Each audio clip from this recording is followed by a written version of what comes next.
Hello, everybody. Welcome into my latest live broadcast. Fighting another cold. I don't know how I can get one cold and immediately get another one. First time for everything. But work has to get done because today is Monday, December 16th. Christmas is right around the corner, and people want their machines, so there's no rest for the Carey. Welcome in, everybody, and I'll just have some of my medicine. It's totally bad for me. Hey. I'm a glutton. What do you want? A glutton for punishment. All right, I've got a lot to do, and I've been trying to get this broadcast started for 3 hours, and I keep getting pulled back and distracted between deliveries and some errands. I finally made it home, and my counter is jammed with stuff I haven't even had time to prep. So there's going to be at least 2 videos today because I want to break these up. And I'm going to be coughing throughout the video, and I apologize. But the work has to get done. So thanks everybody for joining in with me today here in the chat room. And I want to complete the video series with the bad Intel CPU. In order to do that, I got to clear my counter, and I got a lot of stuff on the counter. And in order to move this stuff off the counter, I got to move stuff off of that counter over there. And on this counter, you'll see what arrived here is going to be the upgrade to the streaming machine. I've decided to keep it all Ryzen, the AMD. I'm kind of growing weary of the haters, and while I will not, with my business clients, they don't want the AMD platform. I'll certainly build one for anybody who wants me to build for them. Remember, everything that you see on my channel is a real customer order. So if there's anything you want to see, if you say, well, Carey doesn't build AMD, it's because people are not ordering them, quite simply. And for businesses, I'm not recommending them for reasons I've already gone through in the past. But this is the Ryzen 9 3900X. And that's going to go in the machine I'm streaming to you on now, which is a 2700X. And then we're going to take that 2700X out a couple weeks after this is done. Mitch will come over with that black and white, we call it the Stormtrooper Cooler Master case he's got. And we're going to upgrade him. So we're going to get a brand new, same motherboard, Asus X470 Pro. We'll throw an Intel 665p in there. I don't know, 16 or 32 gigs of RAM. Maybe we can use the RAM he's got. He's already got the Mugen cooler. I think we'll reuse that. And then we'll upgrade Mitch's older machine with the Ryzen 2700X that I'm using right now. Now, personally, I don't think there's going to be any noticeable difference with the operation of this machine. Upgrading it, I just know that people want to watch that video. So I'll make the video just because people want to watch it. Like I said, this is probably a pointless upgrade. It's nearly a $500 chip that will result in absolutely, I'm predicting no performance difference whatsoever. In fact, I changed out the Western Digital Blue 2 terabyte SATA M.2 drive with a $400 Samsung 970 EVO Plus 2 terabyte, which runs 5 times faster. The machine runs exactly the same. The way I use it, I've noticed no difference in boot time, no difference in anything. It's just basically a race for fastest performance, even though you don't use it. It's sort of like buying a Dodge Hellcat or something with 800 horsepower and only using it to drive the kids back and forth to school on a 25-mile-an-hour road. You have the power there if you want to use it, but are you using it? So unless needs change on this streaming box, it's way overkill for what I need. In fact, I even doubled the RAM from 16 to 32 gig and turned on the XMP profile, which AMD has another name for. It makes absolutely no noticeable difference in load times, processing times, or anything. So far, I haven't edited any videos on this yet, but I think that's primarily going to make a difference with the video card. And the video card's a 1080, so it really doesn't need to be replaced. Of course, using that logic, neither does the CPU. Why I need to go from 8 cores to 12, I don't know. I don't. I really don't. I'm just doing it, like I said, I'm just doing it because people want to see it, and they don't want to pay for anything. They don't want to pay to order a computer. They just want me to spend my money so they can watch what they want to watch. And so on occasion, I do give in to that just to appease those very loud minority. It's a very small, little group of people, but they represent a lot of viewers on YouTube. A lot of them proportionately watch videos, and that will be a pretty simple video, really. I mean, you just change the CPU, the cooler.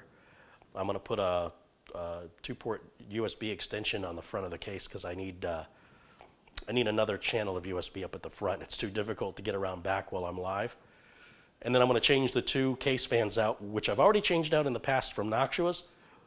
They're going to stay Noxua, but they're going to be black instead of that ugly brown because every time I look at it, I throw up a little bit in my mouth. So I want to get rid of that. And then the Wraith Prism cooler, Mitch can have that. We'll put that on his rig, or we'll move his Mugen 5 over. I don't know. We'll figure it out. So, and then I got all this going on, and I want to move this stuff off the counter so I can get today's project up, and you can see why nothing gets done quickly here. I had a couple of things come in the mail today. I want to address that. One is a holiday card, and this comes to me all the way from jolly old England, and it says, wishing you a season of joy and every happiness in the coming year. Merry Christmas. And this is from Colin Hilton.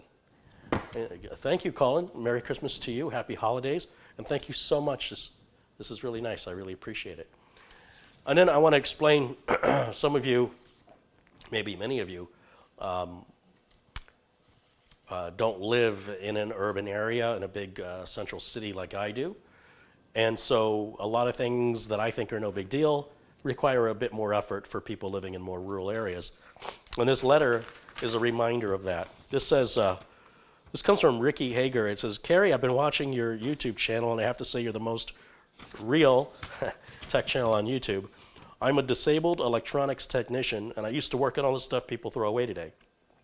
TVs, VCRs, and such, even worked on appliances. Due to my bad health and eyesight, I listen to YouTube videos instead of doing this vocation that I miss. I just had to send you something. I know this is not much, but you will put it to good use. I don't do social media like Facebook. I am 10 miles from nowhere. Cell phones usually don't work here. And I had dial-up until 9 years ago. Now I have 1 megabit DSL. Thanks for listening. Merry Christmas and Happy New Year. And that's from Ricky. Ricky, thank you so much. You know, I'm guilty of taking for granted that, you know, we live in an era of Amazon. It doesn't really matter where you live. You click and boxes show up right at your door. You don't have to drive into town for, you know, however far away town is. But then I also realized, especially while I was visiting northern Michigan a couple of years ago, that not a lot of jobs up there, you know. Either people retired up there with savings and they're living okay, or some people have lived up there for a very long time and never really had any opportunity to have much of a career outside of very labor-intensive type work, and even often seasonal work. So times living up there can be very tight for people. So even though the convenience of Amazon is there, you still need the money to pay for it. I remember I was talking to a guy, excuse me, up in Alpine, Arizona. Alpine, Arizona is over by the New Mexico border, sort of in the middle of the state. It's very mountainous and green and cold. Doesn't look like Arizona. And the guy, you know, again, not much job opportunity there. The guy was a hunter. He would kill deer or elk, you know, and use the food throughout for a few months. And he proudly boasted that he had a $40,000 or $50,000 house with $1 million view. So we all have different priorities, and I can certainly appreciate that. I mean, the things I saw, that cottage I stayed at in Michigan just last September, I don't know what I'd be willing to sacrifice to have that every day. But clearly, as long as I have broadband, I'm in a unique position where I can broadcast regardless. I don't have to rely on an employer. Although that particular location is very close to Grand Rapids, which is like the second or third largest city in Michigan. So lots of opportunity there for employment. But be that as it may, I digress. So I want to get this counter cleared off. Thanks to the folks that have sent the cards. And Ricky included this is how old school Ricky is. Ricky included a $25 postal money order. And this was all done in snail mail. So it's wonderful to see that again. I haven't seen a postal money order in 20 years. I forgot they existed. Everybody's using PayPal and things like that. So That was just a classic, old school form of communication and generosity, and it just shows the effort, right? You got to go to a post office, you got to give them the money, they give you the money order, you got to write a letter, you got to address the letter, you have to put a stamp on the letter. It's not like type, type, type, click, done, right? I mean, you got to get in your car and brave the weather, wait in line. So I really appreciate the effort. And of course, for Colin's been a great supporter here of the channel. The video capture card I'm using to broadcast to you now was provided by the generosity of Colin Hilton. And the quality of the videos instantly went up by like 200% because of that piece of hardware. I really doubted that piece of hardware was worth what it cost, but now that I've got it, I totally understand why. Okay, so I need to clear some stuff. I need to clear this counter.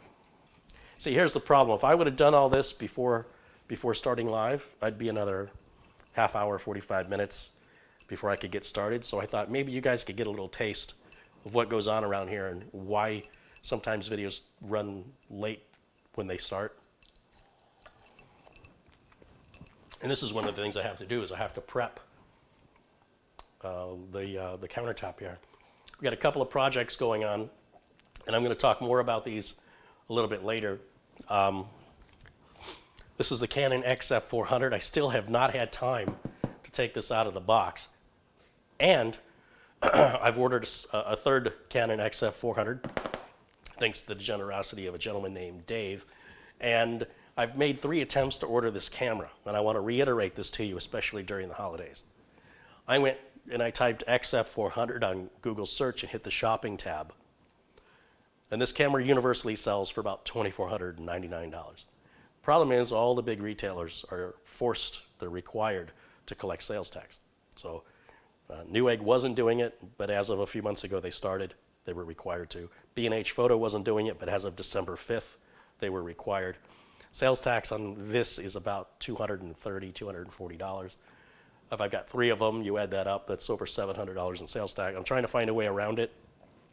So I'm going to these other sellers that I'm finding are being, they're paying or whatever they're doing to get included in search results in the Google Shopping tab. So clearly there are other people who sell them and they're not showing up, but I don't know where to find them. So I ordered from one place, and then they told me the camera was used, and the price was like $23.50. So I thought, that's a good deal, right? $150 off. Then I find out it's used. I mean, I don't want a used one. He goes, well, we can sell you a new one for $24.99. I'm like, well, of course you can. Fine, do that. Then he collects the money and he says, we don't have any in stock. So he refunds the money, and then I order from another place. They were advertising it for $23.99. I thought, ooh, $100 savings. Then they emailed me back and said, we've had too many sold. We don't have the inventory. If you want to wait 4 to 6 weeks, we'll put you on a list and we'll send you one when they come in. Well, I don't think 4 to 6 weeks is as long as it's going to take, but I didn't want to wait. So I go back to, I wait a couple days and I go back to the Google Shopping tab, and that same camera from this place called Willoughby's is still listed for $23.99. They're still collecting people's money. They won't take it down, even though they don't have a product. It's so irritating. So there's another pretty big camera place, secondary in my opinion to B&H Photo in New York, called Adorama Camera. They've been around a long time. And I checked to see if they would charge sales tax, and they don't. So I ordered it from them. Excuse me. And I should be getting it by the end of the week. So that'll be taken care of. And I should be good with cameras for quite a while. But what a pain in the butt. I know when I order, or I recommend clients order from a site like Newegg or Amazon, that these games don't get played. And so all of these delays, how long has it been? I've been trying to get another camera. It should just be as simple as buy now or, add to cart, check out. And I'm so used to and so spoiled by Amazon, and for that matter, Newegg, that I forgot there are sellers out there that do this. And I don't think it's worth even a savings of $50. I don't even think it's worth the savings of $100. Well, not on a $2,400, $2,500 item. Not to me. I've got other things going on, and it just keeps pulling me back and pulling me back and pulling me back to repeat the same thing over and over and over again. When if I'd have just ordered it and paid the sales tax from B&H Photo or Amazon, it would have just arrived, and I wouldn't have dealt with any of that nonsense. So bear that in mind when you're shopping this Christmas season, and hopefully it's not too late, that when you go to a reputable large retailer, whether it's in person or online, if it's Walmart or Target or whatever you have in your country, I'm only familiar with America, so bear with me here. Whether you're in person or online, when you see those prices that are really good, is it from a company you've ever heard of before? And reviews can sort of either tilt you to one side or the other as far as any confidence goes. The reality is all that really matters. Like, I don't care what this guy's experience was or that girl's experience was. I care what my experience is.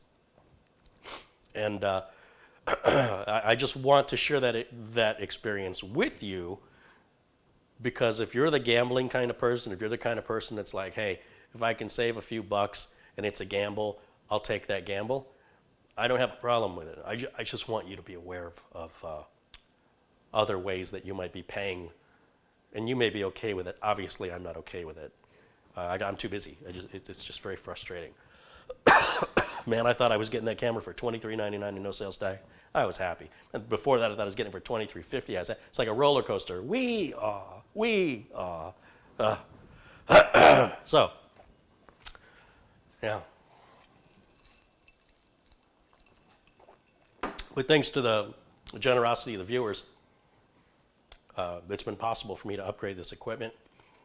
And I'm just super excited. I sound like I'm complaining, but I'm just frustrated trying to invest back in my channel, and why is it so difficult, And the truth is, I brought it on myself over the stupid sales tax, but man, that's just a lot of money in sales tax. So this, excuse me, this rig, this is the RGB rig. We're going to talk about this. It's been a while since I installed a liquid cooler, and this is a brand new model of liquid cooler from Silverstone, and I thought they were doing things kind of weird. And after we went offline, Mitch and I figured out something almost immediately. As soon as the camera went off, Mitch and I realized why we were struggling, but then realized a couple of other things as well. Because I was about to email Silverstone, and I thought, well, it's the weekend. I'm not going to hear back until Monday anyway, so I'll let it stew up here, let it marinate. And as I was thinking about it, I have some theories that I think are going to make all of this make sense. So we're going to come back to the RGB build here a bit later. For right now, I'm going to move it back over here.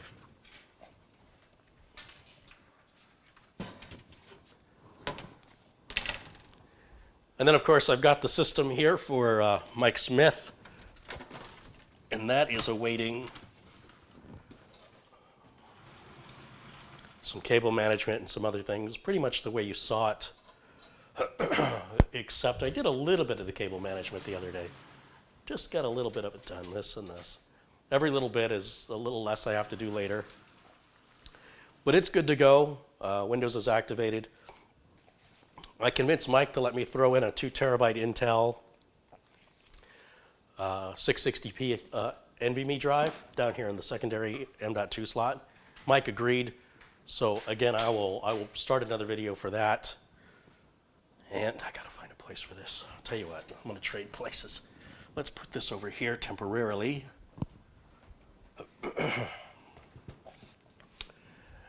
Because, as the title of this video explains, we had a bad Core i5 CPU. Now, getting a bad CPU, I don't think it's ever happened in almost 30 years I've been doing this. And I've seen CPUs go bad from somebody overclocking them, or back with the Athlon XPs, you could crack the die because they didn't have an internal heat spreader. So, so these days, getting a bad CPU, especially while it's in warranty, is just never, ever happened ever that I can recall. I didn't know what the process was. I assume it's just like any other RMA. RMA is a return merchandise authorization. It's when you have a bad product, you call the manufacturer, not the retailer, I mean, you can call the retailer often within the first 15 or 30 days for an exchange or a refund, but after that, it's between you and the manufacturer for the warranty length. So I contacted Intel, went through their process. They sent me an authorization number, an RMA number, and I shipped the bad Intel CPU back to them after verifying that the CPU was bad, and I demonstrated how I tested that live here on a past video. Here's what's interesting to me. I only sent Intel the CPU. That's all they wanted. What Intel sent back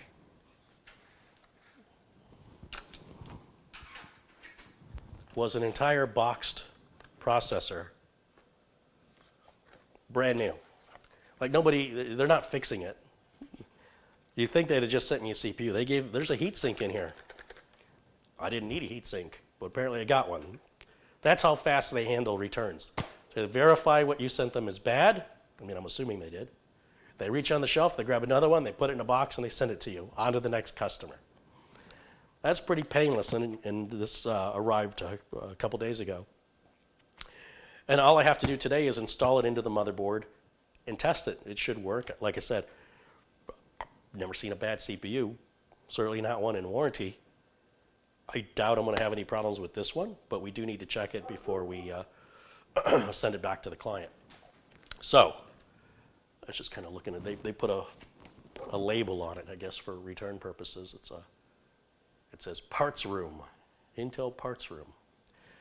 And this Intel return facility was located in Louisville, Kentucky, which is weird because I thought Intel was either California or, like, we've got a big Intel facility here in Chandler, Arizona. I know because I used to work there. And it went to an Intel, I don't even know what that is in Louisville. I don't know if it's a third-party contractor or if it's part of Intel officially, but apparently they handle returns.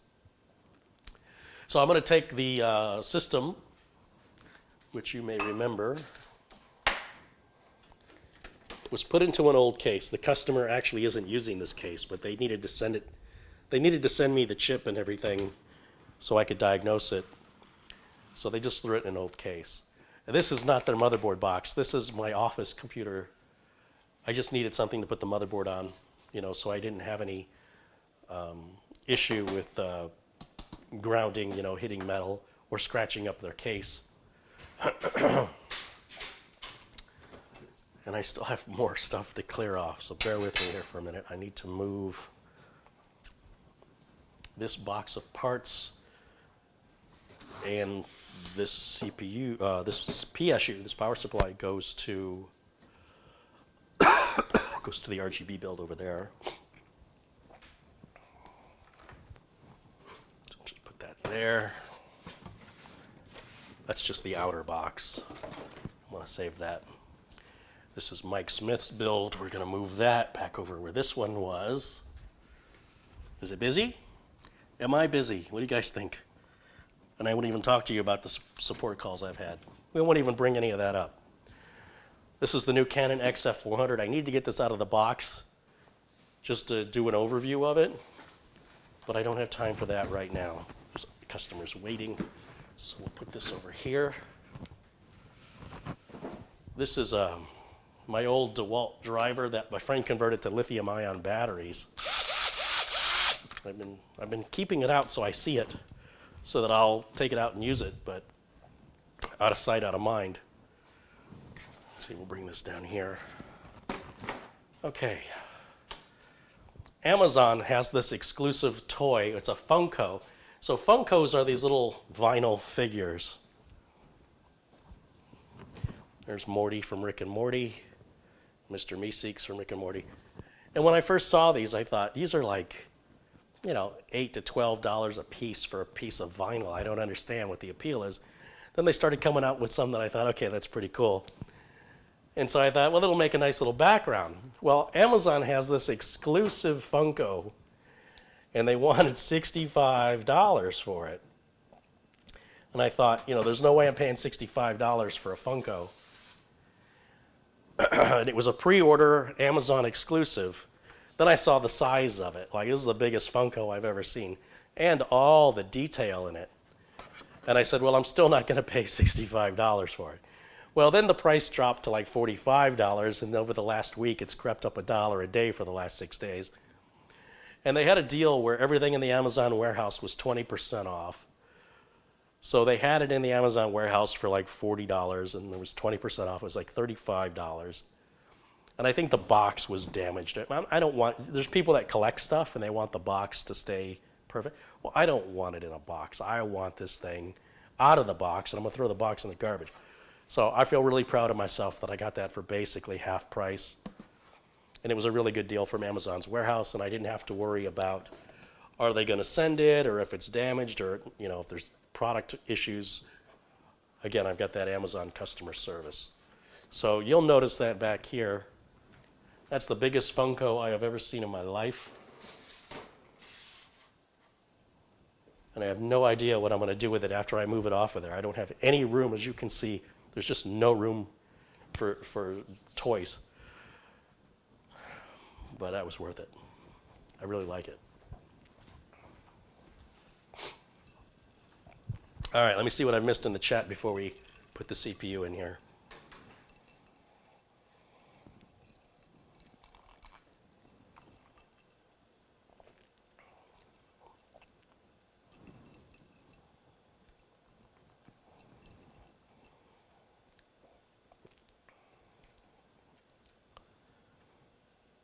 Trudy Brooks has contributed $10. Thank you, Trudy. And Joseph Panariello has contributed $2. Thank you both so much. I appreciate that.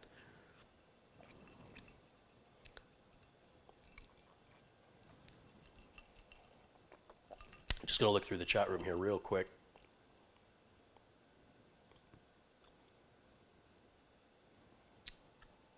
George Patagas says, love from Greece. Right on. Thank you.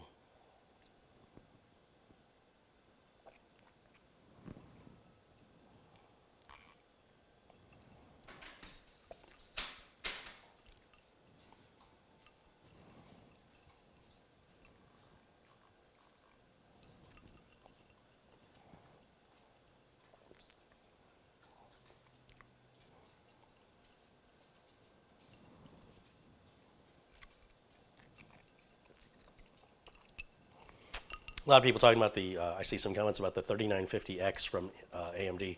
That chip's $1,000 right now.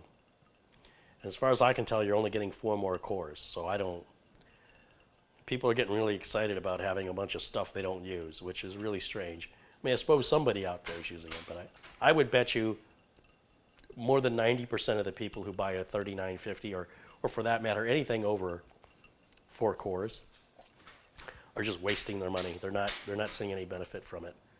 There are people who do, but not the vast majority. So all AMD is doing is just adding more cores, and oh, that's the best gaming chip. It's ridiculous. Games aren't using them. Maybe a game somewhere does, but overall, no. I always like how the people come out of the woodwork with the exceptions, but of course we're talking about the masses. And that 3950X makes no sense to me. The price doesn't make any sense.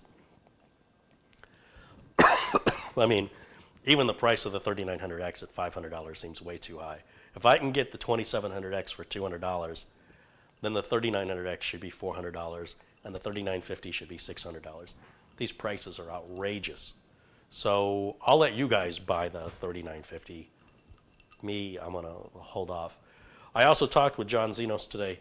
He's finally got the part done that I need for building the G3. And I've got a 9900 KS coming, and John recommended that I use the Asus Gene motherboard, which is like the Maximus 9. That's like a $400 motherboard and a $600 CPU going into a $2,000 case. And I nodded my head and I said, you know what, you're right. This is a super high-end build, and all the parts should be of the same level as the case. So I haven't ordered the Asus Gene yet, but that will be the board, that will be the configuration, and that build will start when I get the little expansion piece for the liquid cooler. And John went way above and beyond in its design, and I can't wait to show it to you.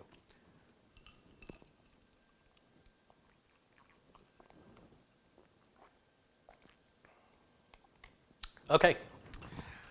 I think I'm caught up. Oh, I sound lovely, don't I?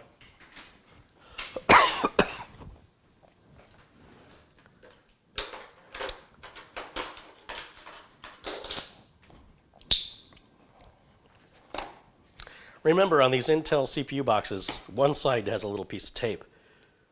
Well, you could certainly open this side up. It's a big piece of tape to cut. Just a lot easier to go in from that side.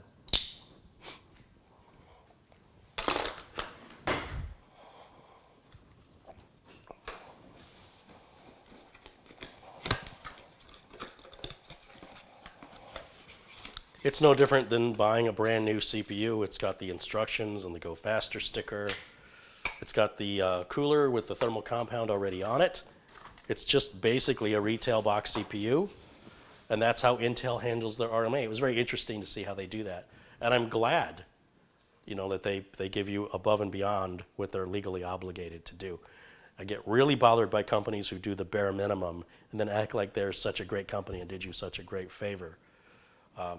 When I sent that motherboard back to Asus, I didn't get the little standoff and screw back for the M.2. And Asus said, well, that's not part of the board. We told you to take everything off before you sent it in. No. That should be a part of the board. And furthermore, would it have killed you to throw in a couple of extras just in case? Because they're so small and they're so easily lost. And because one motherboard manufacturer says they're a part of the board, another manufacturer like Asus says they're not, who knows how each manufacturer defines it? So, I don't appreciate, when I complained about it, they said, oh, you weren't supposed to send that. That's why you didn't get it back. But we'll send you another one because we're nice people. Intel didn't make a big deal about this. They're just like, yeah, we received your bad CPU.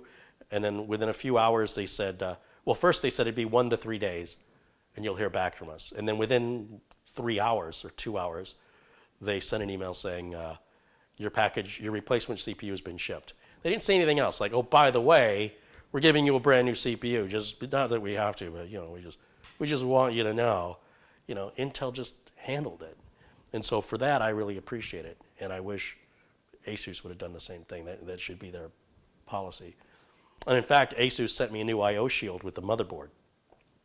So when I actually talked to the president of the division of the return authorization area, and I said to him, I go, look, why did you send me another I/O shield? I didn't send you one because it's not required. I already have one.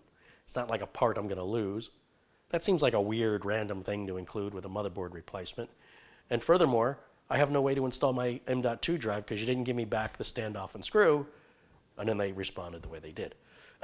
So ideally, when we're talking about why I use certain manufacturers, why I use them over and over again, especially like EVGA, I like their products. It's because in the rare circumstance where I need the support, I know they're going to be there for me and they're going to take care of me. Excuse me a minute. There's a sneeze coming out. Okay.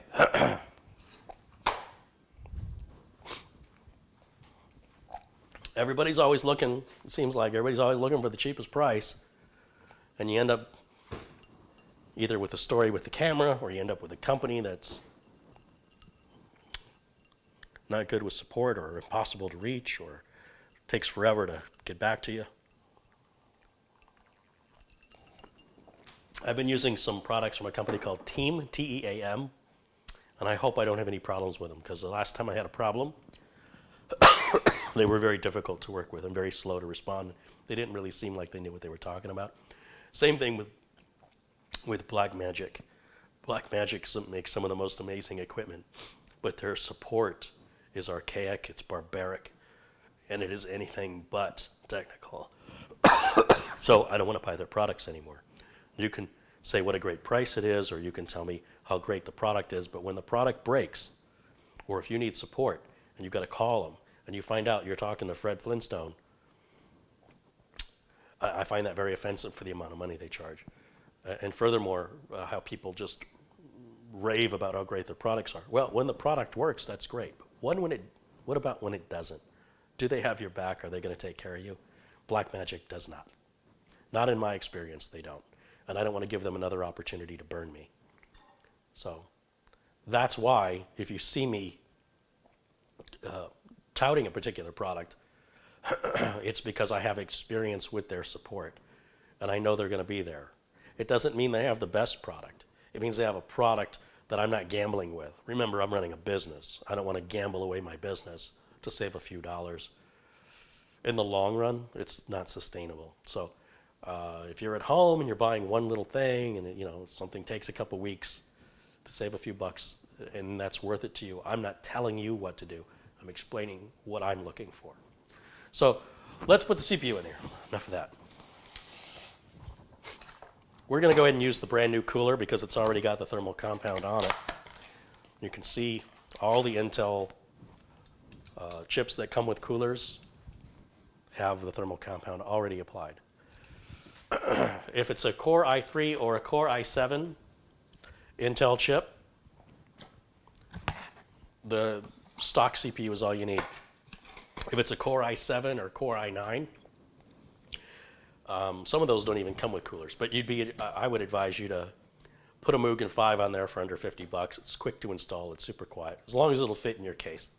And it'll fit in most mid and full tower cases.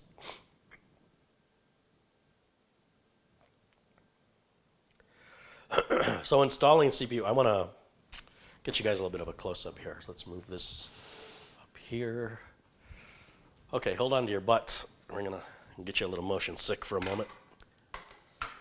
I gotta be Mitch today.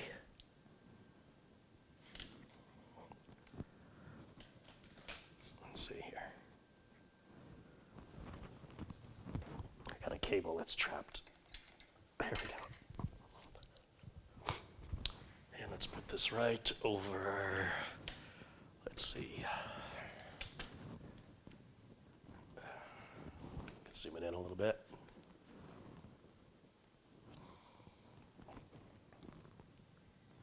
There we go.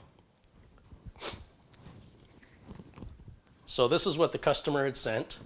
This motherboard was in that case. I've taken it out because it's easier to work on. And I wanted to make sure that my diagnostic was as accurate as possible. So when it gets to that point, when things get serious, you'll see me take the motherboard out. And then inside of the box, there's our CPU, which we can remove. Here, let me step over here where you guys can see a little better. Take that out.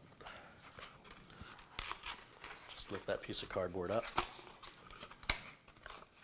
When I sent the CPU back to Intel, I had a couple of these little plastic containers left over. And all I did was I put the CPU back in this little plastic container, which is anti-static. And then I put that in, wrap some bubble wrap around it. And then I put that in a little box, not a padded envelope, but a box, because you don't want this to get crushed or broken in half or they won't honor your warranty. And then I sent that via priority mail, so I have a tracking. You always want to send product with a tracking number so that there's no issue of it not arriving. Now that should be an 8400K, or I'm sorry, an 8400, not an 8400K. It's just an 8400.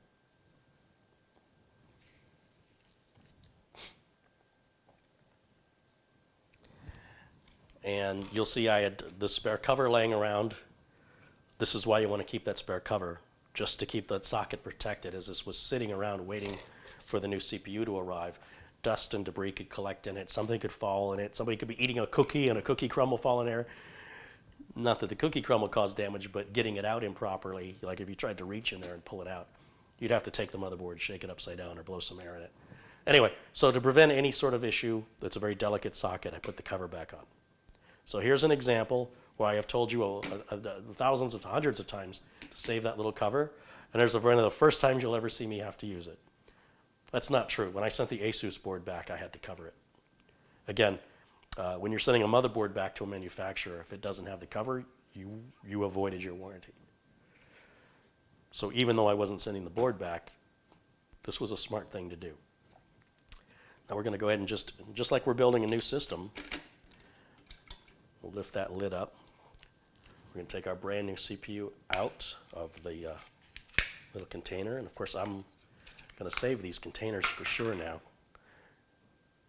I mean, it's only happened once in all this time I've been in business, but I don't know. Seems like things happen in threes. I got a suspicion I might see some more. We'll see what happens. So I always try and find one edge to put in. And I'm not pushing down on the CPU. I'm just kind of hitting up against this plastic socket so that the CPU is aligned edge to edge. And then I just kind of gently, keep it where keep its position and just lower it down. That's all there is to that. And then when we lower this lid,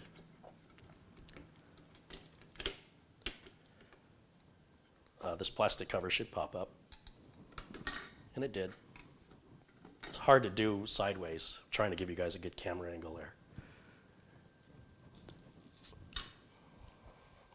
As for our new cooler, we'll go ahead and get that installed.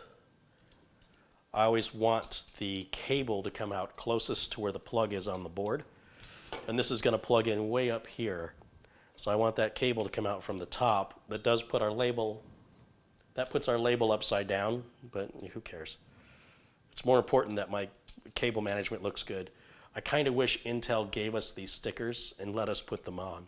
That way you could orient the cooler however you need to orient the cooler, because it'll install in any of the four rotation, every 90 degrees. It works the same. What we don't want to do is we don't want the cable to have to wrap around, because then it can interfere into the fan, and that would be bad. So we'll just align that, and like I said, the CPU is brand new, so we don't have to clean it. Thermal compound is already on the stock cooler. Once it's aligned, we can push down each little tower going opposite corners. So one corner, another corner, third corner, and the fourth corner. Now I can take this extra and get a nylon zip tie, and we'll tie that up and take care of that before we put it back in the box or in the case. And before we put it back in the case, we'll throw a power supply on it, fire it up. We already preloaded Windows on it when we were testing the CPU, because the customer could never get Windows to install. Oftentimes the machine wouldn't even post. And then when it did post, it wouldn't complete the Windows 10 install. So it was a real weird problem. When we were diagnosing it on camera, we only saw a system that wouldn't boot, it wouldn't post. The customer, like I said, sometimes it would post. That just led to more confusion, right? I think the customer probably would have figured out it was a CPU on their own if the thing never posted. A post is a power on self-test, or POST.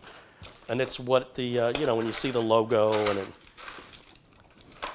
that's the first thing the computer does when you turn it on.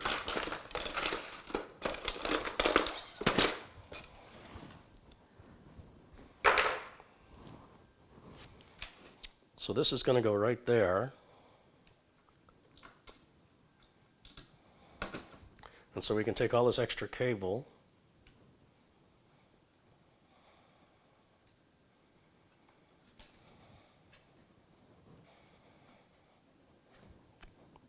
and we'll wrap that up right now.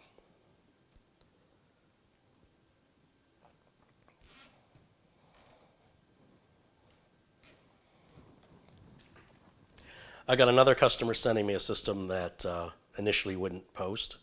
Then they said, oh, never mind, I got it to post. And they got Windows installed, and now Windows crashes frequently. And they said, you know what, it's still not working. I'm frustrated, I'm gonna send it to you. So that's great. So we'll have another video repair video coming up. And if you have a system that needs repair and you're willing to pay the shipping costs, I don't charge anything for the labor. If you need any parts, you'll have to, we'll have to work that out. But I don't charge anything for the labor. You just have to pay for the shipping both ways. Shipping on a mid-tower computer going FedEx ground, which is the cheapest way with insurance, can run anywhere from $80 to $125. So reach out to me if you're interested. And of course, I'll make a video out of it, and every system that's ever been sent to me for repair has always been fixed. I have a record of, I have a perfect record. No system has ever been unfixable.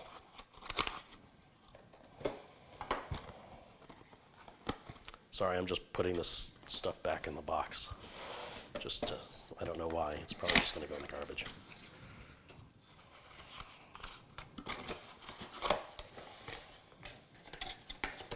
Empty box. Where's Lyle? Okay. Put that over there, and put that over there. And let's get this hooked up and test fire it. It should be perfect now. I guess I need a power supply. Let's see.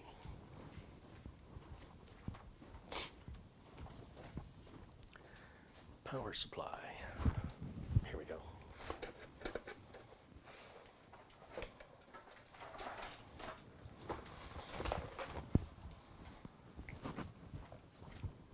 For testing, I'm using an EVGA 500 watt bronze or 500 BR. These power supplies are very inexpensive, and they're also really, really good. I think I've only seen 2 of these go bad since I've been using them. I've probably used about, I don't know, 30 or 40 of them, so that's a pretty good ratio of good to bad. They're not even worth returning for what they cost to just get a new one. Because the cost of shipping it and packing it back to them is like half the price of a new one.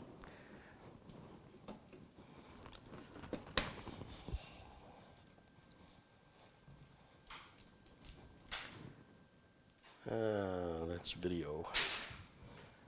Here we go. And then we need power switch and what else? Is that all I need?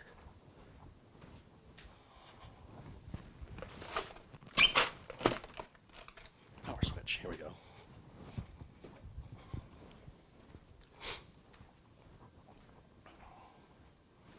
It's tough to show you everything. Just keep rotating things around. On this front corner of the board, this is where all your LEDs and switches go on pretty much every modern motherboard of the last 15, 20 years. But it does say on the board where everything goes, but for the most part, the power switch goes on the, so it's this connector here, it goes on this second set of pins on the top row, like that. And this is actually an old reset switch. Reset switch or a power switch, they're both the same mechanically and electrically, just a momentary on-off switch. And it won't turn on because I haven't put any power in it, and I still have to hook video up. So let me grab an HDMI cable, and we'll throw it into the capture card here so you guys can see what's going on. This is, let me back this off a little bit. This is my twisted vanes, just a straight HDMI to HDMI, 15-foot cable.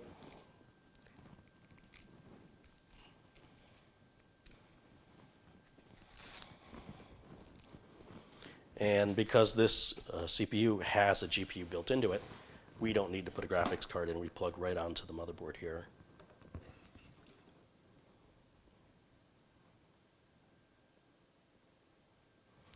Why do I not see it? Oh, it's all the way over here on this board. Okay. Christmas time. Time for the flu. It's plugged in. And then we'll grab a power cable.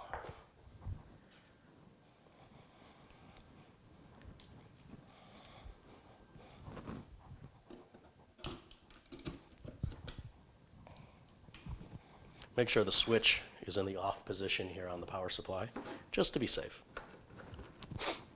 Okay, we can flip the switch to the on position. You'll see the light just came on around this heat sink here on the board. And let me grab the mouse. I'm going to hit the switch. Fan is turning. You should see that RAM light up when it initializes. There it goes. And now let me switch you over to that input so we can see if it's going to boot. That's a good sign. That's a real good sign. Again, I have no doubt this is going to be just fine. And there it is. It's already booted. We talk about the difference in cores, right? I'm telling you, whether that was a Core i3, i5, i7, i9, that would have booted exactly the same. That performance is all coming from the solid state drive. It's not what you have, it's how you use it. In fact, I have not plugged a keyboard and mouse into this. I completely forgot. So let me grab a my spare keyboard and mouse here that I use for testing systems.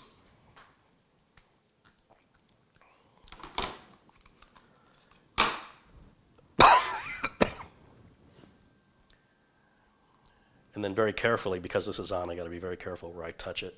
We'll just plug this into any available USB port. Make sure it's all the way in. And then hopefully I should have a mouse now. Let's see. Yeah. And then let's restart it. Let's see how long this takes to restart.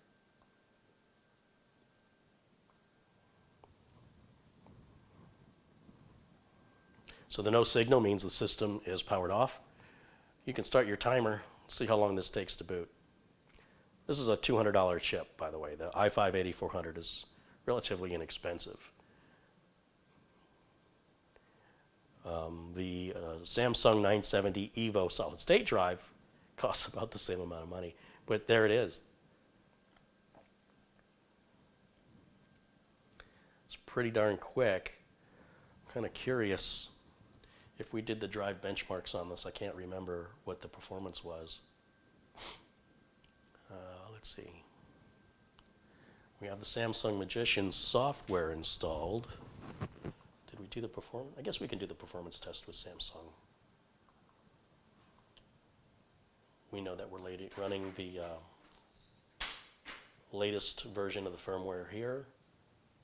We've got the Samsung NVMe driver installed. Go to the performance benchmark and start it, and let's see what kind of numbers we get. This isn't the normal benchmark. I normally use Crystal Diskmark, but we'll just do something a little different today because we know it's going to be fast. He's only using a 250 gig Samsung SSD 970, which is much more affordable. And that's all you need to put your operating system and some programs on. You know, you can use a bigger mechanical drive on a budget to put your videos and photos and even your big game installs on. And we'll see what these numbers look like here in just a moment.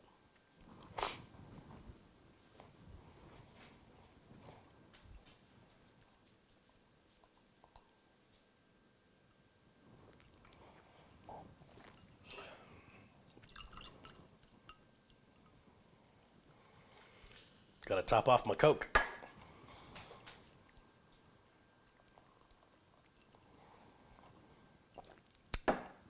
Boy, they don't give us any information, I guess, until the test is done. One of the things I like about Crystal Diskmark is that it kind of keeps you interested, you know, as it's running, because it takes a few minutes to run. This one looks like it's going to take about 2 minutes to run, and I guess it's not going to tell us anything until those 2 minutes are up. We're at 55% through the test. And as you can tell, the Intel heatsink is not loud at all. The Fanon heatsink is very quiet on the i3 and the i5s. In fact, if you're using this as a gaming rig, the noise primarily is going to come from your graphics card. Any noise, you know, when it's being worked. But Core i7, Core i9, definitely want to go with a third-party cooler, bring that noise level down. Because when that i7 or i9 gets, you know, really working, those fans get to sound like turbines.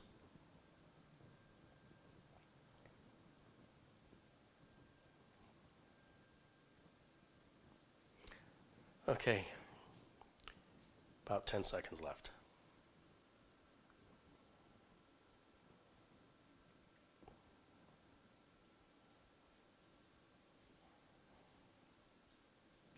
So there's our reads at 3200, the writes at 1500, the random input-output. These other numbers I really don't pay attention to. The read and writes on those IOPS are quite the opposite. The writes are double the reads, and on the sequentials, the writes are about half the speed of the reads. The bigger the solid state drive is, with everything else being equal, the bigger capacity, the faster they are. It's just part of the way the technology works. And that looks good, so we'll just come over here and we'll shut it down.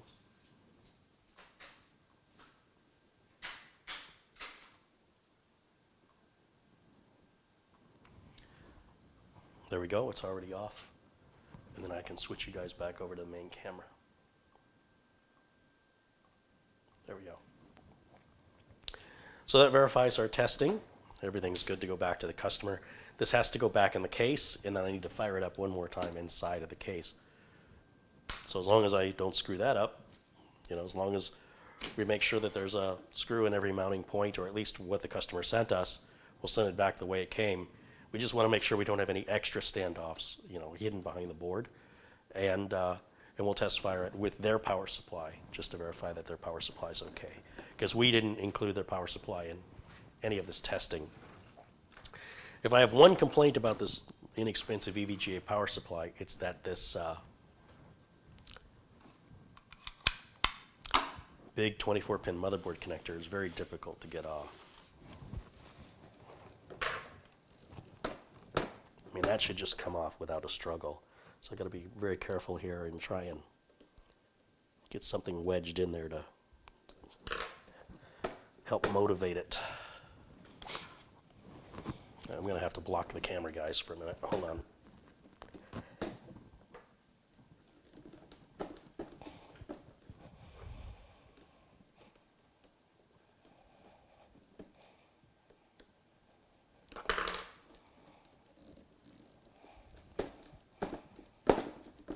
You'll see I've got it kind of started right there. I don't want to gouge into that. Come on, there it goes. Yay! I'm going to put that switch back to off. I should have already done that and unplugged it before I started. A little too much of a hurry. Chances are everything's going to be okay, but it's just always better to be on the safe side, do it right. So there's no option, no possibility of things going sideways when you do it safe. You're like, well, chances are it'll be okay. Well, chances are 100% it's going to be okay if you just follow safety procedures. Like I said, I'm not a gambling man. In that case, it was just me working too quickly. So, all right, that takes care of that. So let's get that mounted back in the case. All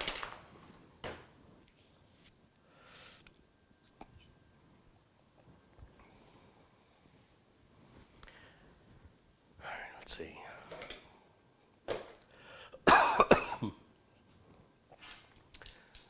What we're going to do with that. This can go back.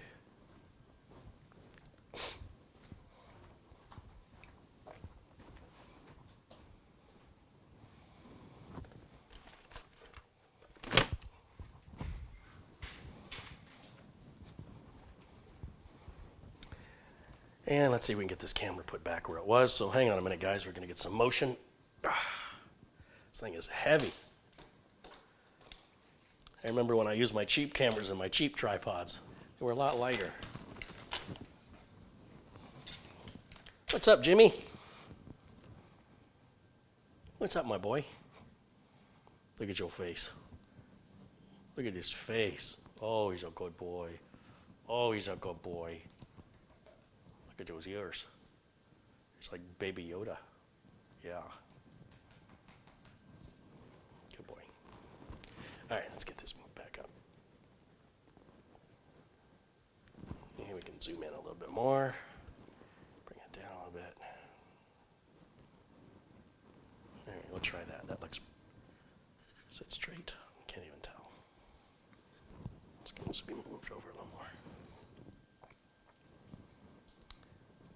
Good boy. Good boy.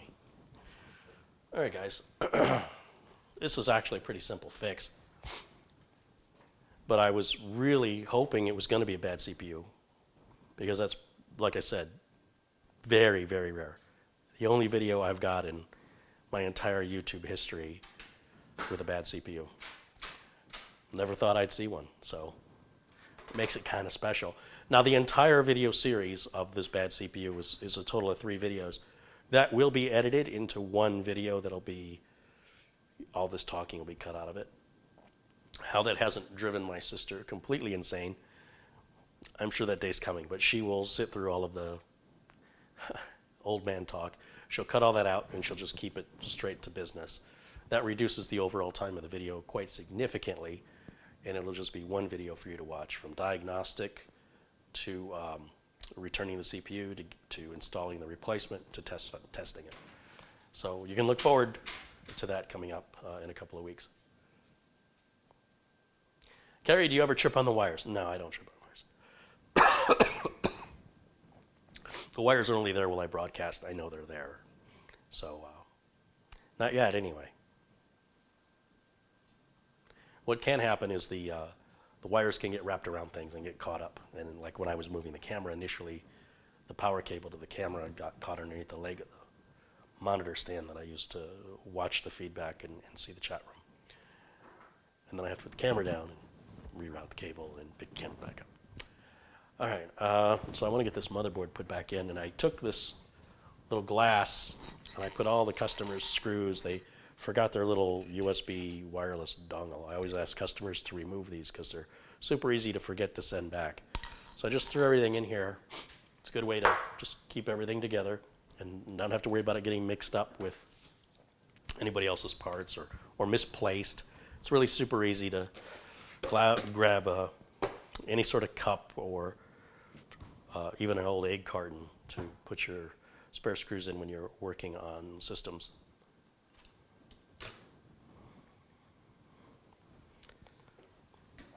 And the customer already put the I/O shield in there. It doesn't look like it's in all the way, and it's only going to come right back out once the customer gets it, but you know me, right?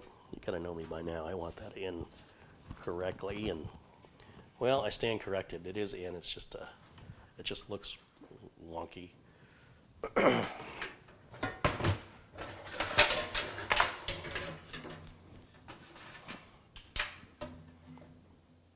The customer does have 6 standoffs in here, and the motherboard is going to require 7, so that's okay. That's going to work just fine. For some reason, when I took this apart, I seem to recall that there was only like 3 screws in it, but maybe not. Maybe I'm remembering it wrong.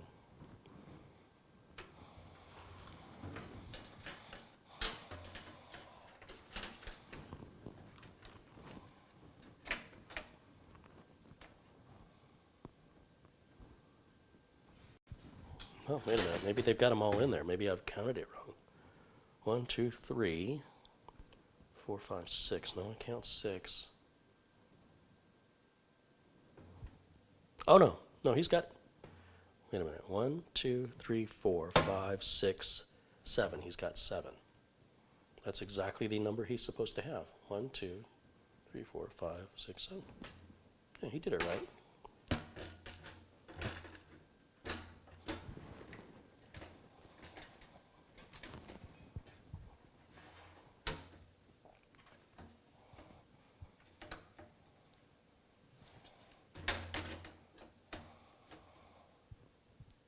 Everything looks lined up in there.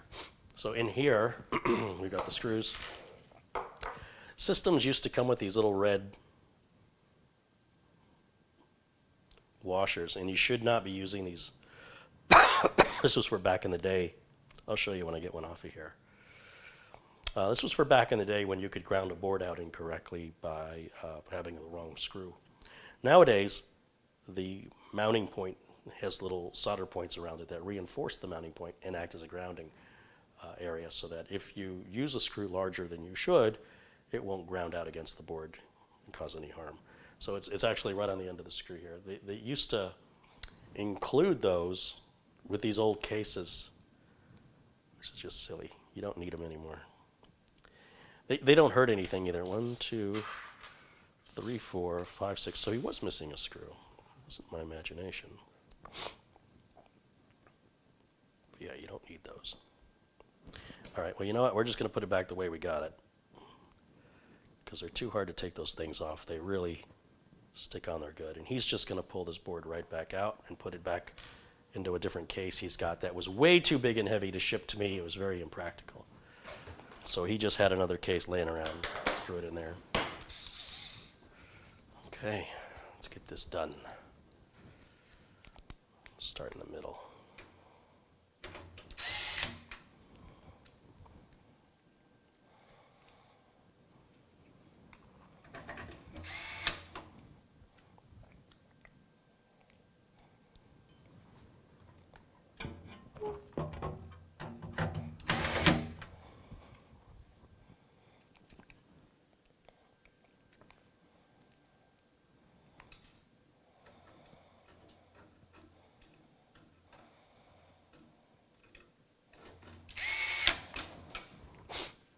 missing that little red washer on one of these.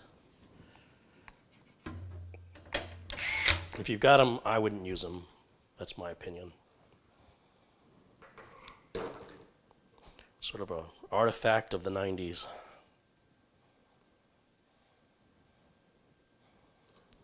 The forgettable decade. At least in my life.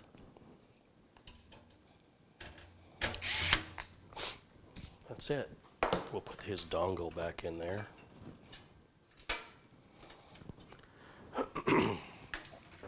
That's what this looks like mounted in there, and then I've got to hook up his power supply, which there's no cable management. Again, this is just a temporary case. And I needed his power supply just so I could verify it as part of the diagnostic. Otherwise, I would have had him save money because that's expensive to ship because it's heavy. It adds weight. Here's our CPU power. And you know, without it cable managed, you can see how that can get in the way of the fan. So we'll just watch for that when we test fire it.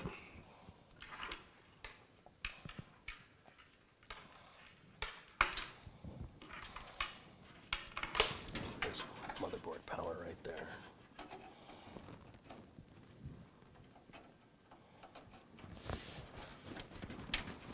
That's hooked up, and then he's got just the power switch. We don't have to hook up any of this. This is, yeah, we could hook it up. I mean, we're here. It's no big deal. We don't need to, but why not? Why not? I got nothing else better to do, right? Just everybody can wait a little longer so I do unnecessary work. Let's see. The speaker is going to go there. I don't want to put that in or I won't be able to see.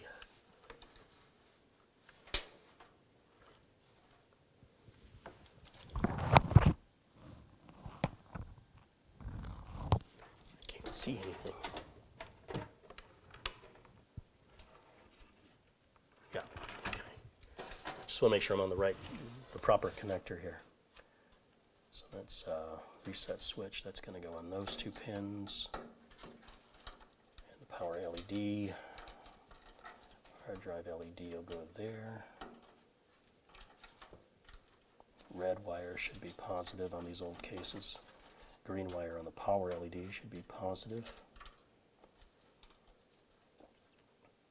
Yeah, that's power LED positive. Power LED negative. And then finally, power switch.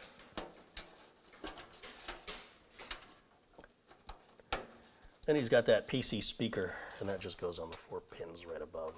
I didn't want to put that on or I wouldn't be able to see underneath of it, so you save that one for last on that particular design. If you even have one. He's got an old 80mm fan up front. I bet that's loud. And this fan is put on backwards for some reason. Don't know why he put that on backwards. Both fans are on backwards. He's got the airflow going this way instead of this way. But I'm not going to correct that because I don't know that he's even using this case, but if he does, he's going to need to flip those fans the opposite way he's got them.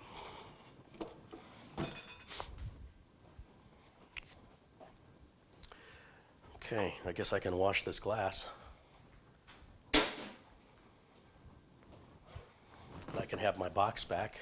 I don't need that. That can go back in my office. I should be done with this and this for now, in theory.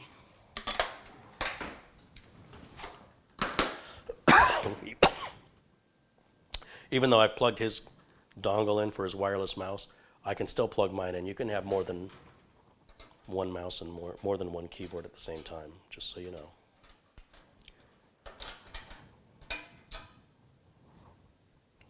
Right there. And we can hook it back up and fire it back up. And we should see the LEDs on the case light up if I hook the LEDs up right, which I did. Of course I did. Switch is in the off position. HDMI cable.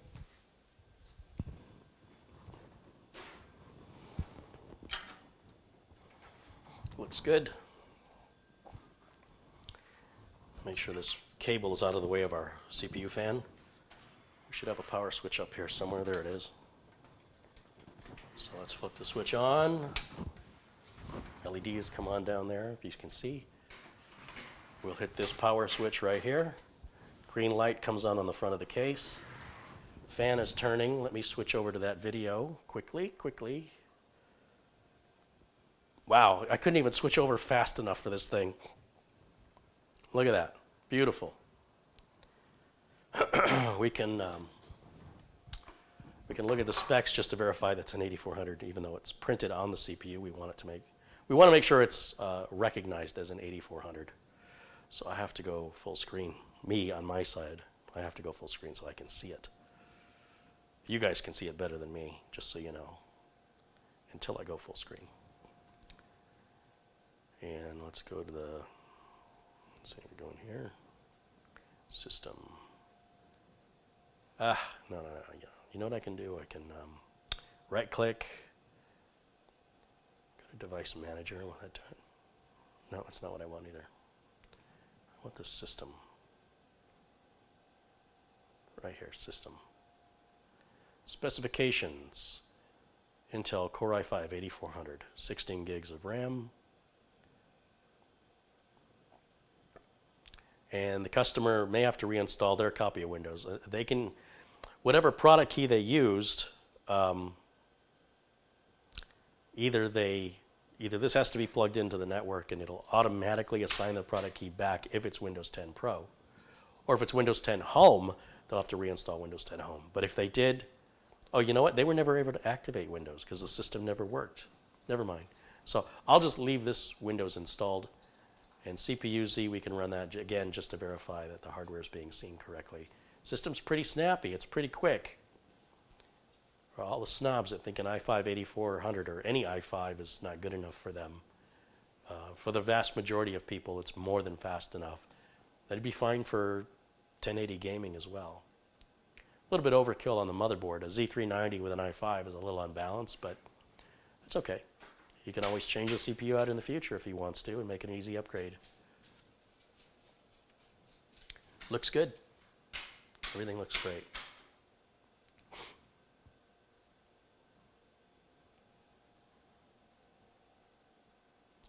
The core speed you'll see is at 800 megahertz. It's because we're not working it. It's modern Intel and AMD CPUs. They don't run full speed all the time. Not unless you go in your power management and you make it do that. This helps reduce power consumption, cost of operation, and this will ramp up to the full clock speed or even the turbo speed if it's got a turbo speed when it's being worked. There's 6 cores here. Kind of an unsung hero of chips value there. And we can shut this down and then go back to camera 1. That's done, and then all I have to do now is put the side panel back on. Make sure I take my dongle back, make sure I get the right one and not his. That can go back where that belongs. All this stuff can just be thrown in here. I think what I'll do just to help prevent any problems in shipping is I'm going to throw a wire tie around it, or a nylon zip tie around it. You know what? I've got some bigger, heavier duty ones back here. It must be pleasant to listen to me sniff. I can imagine how great this microphone is picking that up. You're welcome.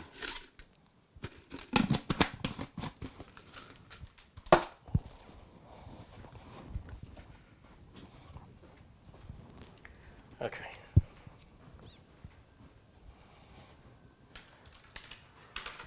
So normally these cables just naturally fold if you just keep the way the manufacturer shipped it.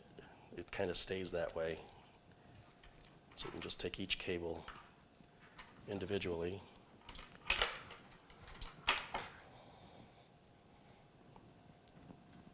Like when they're woven, bothers me.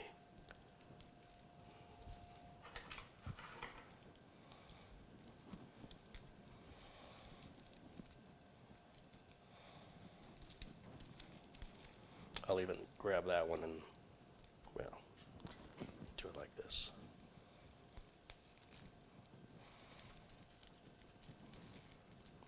We can even fold that up a second time. And then we can grab that one and fold that one up just like that. Keep it out of the fan that way. Actually, the best way to keep it out of the fan is to have it go up over the fan.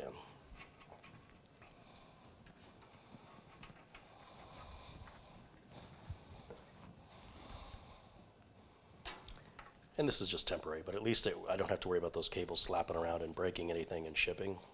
Especially during the holiday season, shippers are overwhelmed with packages and generally don't handle them with as much care as you would get normally. Normally. There's always exceptions. Okay. And cut that pigtail off of there. I still don't like this bouncing around against the RAM, so I think I'm going to grab another one and just kind of wire tie it to the side so that it'll stay secured in shipping. One of the issues with those older power supply, where the power supply mounts to the top of the case on the older case designs, this wouldn't be an issue on like a 200R because I could just tie the cables down through the holes in the bottom of the case, which is what I normally do. Keeps it from moving around. Just grabbing another zip tie here, guys. I should have just brought the container out, but I guess I like walking back and forth. Okay, let's get that maybe just through here like this. Just bring it around. I could actually bring it right through the center so it can't slide out.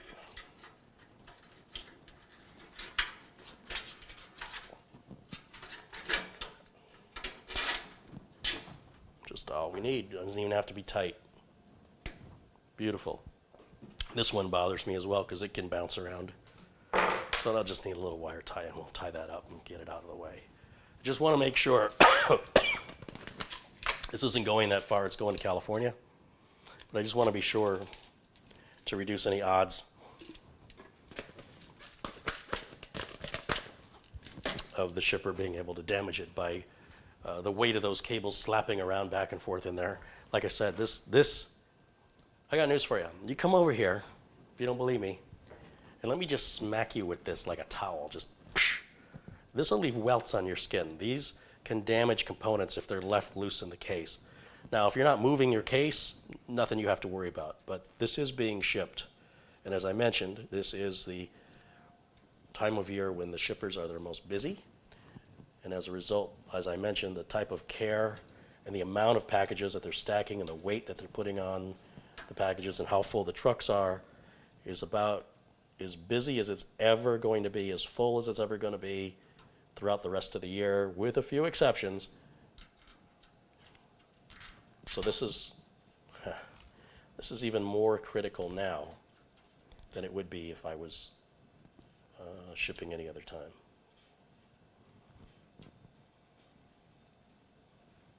Wow, that just totally came undone. Weird. He probably doesn't even want that fan, but I kind of wish he'd have taken it out. But it is his. I don't know what his plans are for it. I certainly don't want it. If it was up to me, I'd just take it out. But it's not mine.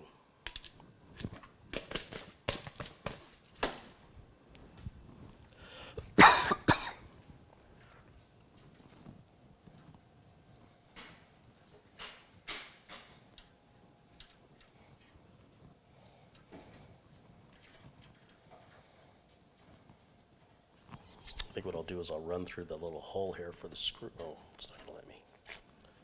Thought I was going to be smart.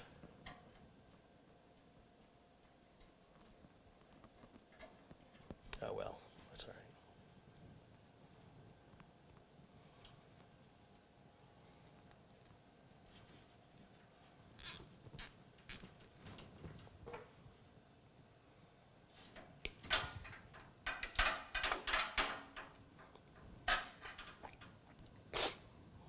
Yeah, you know what? I still don't like that's moving around.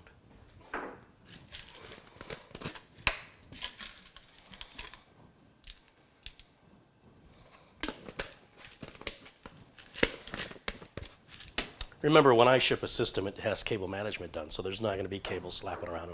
Cases often have a place for the cables behind the motherboard tray. This case is a design before manufacturers started offering that as an option. So I have to find another way to secure these cables so they don't bounce around back there. So we'll just put it through the PCI slot covers that aren't being used. And the customer can just use a pair of wire clippers like I've got to take that off, or very carefully use some scissors or something. But at least if they cut through the wire, that's on them, that's not on me. Which way does that go? This way.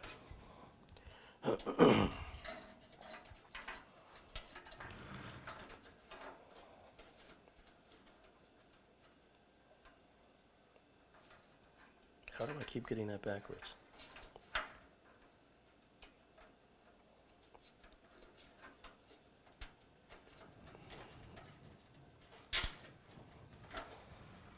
Again, it doesn't have to be tight. It's just going to hold that cable out of the way.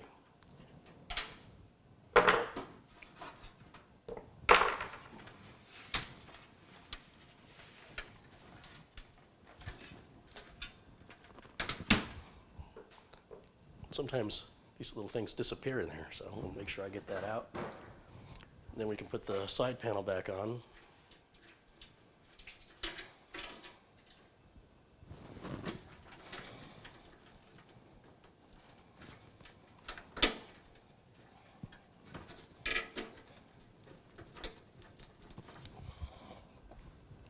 Which I left down here.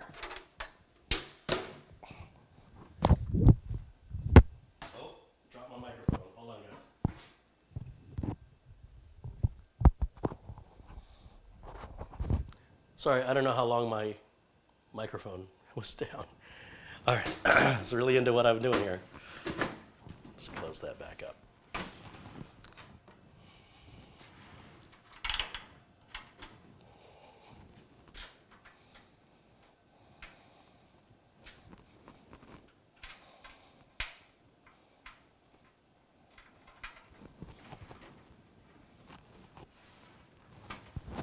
Feels good.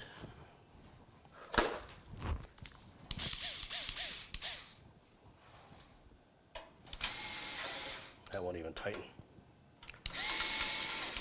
These don't seem like they're the right screws. Yeah. Or they've been stripped out over time from over tightening. This has a clutch on it, so I can't over tighten it. That repair's done. Super easy. Just a matter of diagnosing the wrong part, sending the RMA to the manufacturer. Manufacturer sends the replacement. Everybody's happy.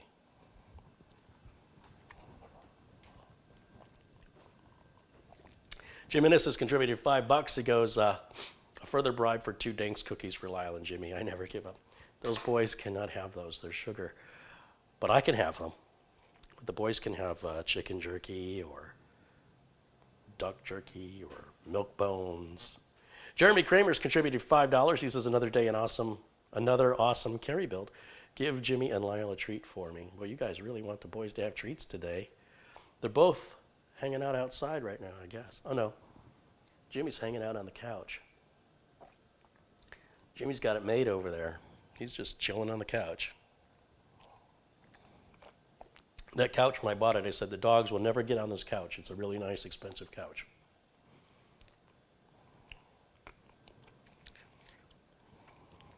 Hope you're enjoying that, Jimmy.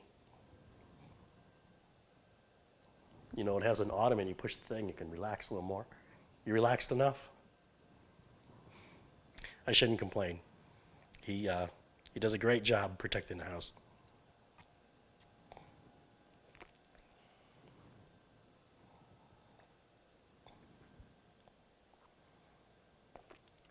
Put an RTX 2080 Ti in that beast. Yeah, throw an $1,100 graphics card in there. Al Hash said that board has Wi-Fi on it and the internet was on. Does it? Oh yeah, it does have Wi-Fi on it. Good catch. I'm sure I mentioned that at some point when I was diagnosing it. Matt Foster contributed £2. He goes, he says, oh damn, that's fast. You want to speed up your computer, just get rid of that mechanical hard drive or make it a secondary drive. Be sure to put a solid state drive in. and it'll give your computer get a whole new life.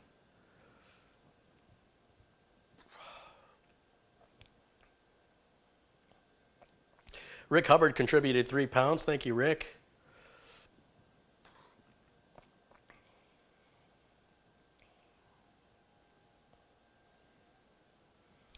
Cold Coke is not good for your throat. I don't know why you people think I do things that's good for me. You know what else isn't good for me? Putting myself out in the public for people to attack me from all over the world. That's definitely not good for me. But here I am. I'm a glutton for punishment.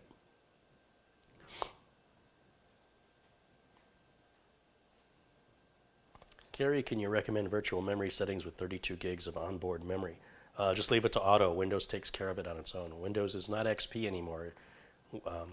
Windows 10 handles virtual memory in a far more intelligent way, and for you to second guess it will only come back to bite you on the butt. So just leave it in auto if you want the best performance and the best reliability combined.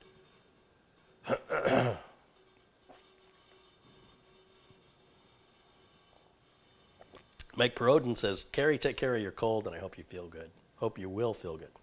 Thank you. It's weird to get over a cold and then, 2 weeks later, you get sick again? That's really weird.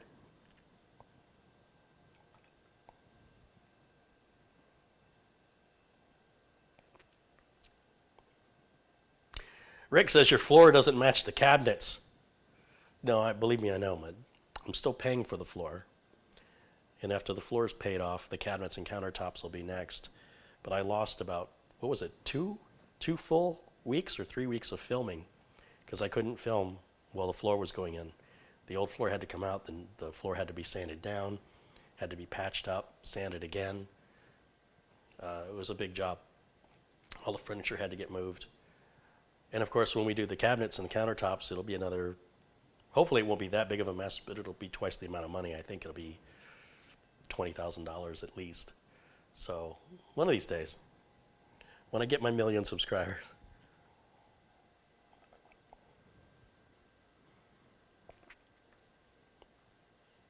Christoph Esch has contributed €2. Says cookie. Thank you, Christoph. I really shouldn't give them a cookie, but you guys, peer pressure, man. All right, we'll do it. We'll give them some chicken jerky. No, you know what? I'm sure BarkBox sent them something they can have.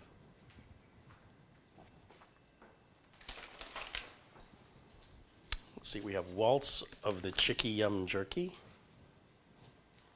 I need only hold the bag and the dogs suddenly and magically appear.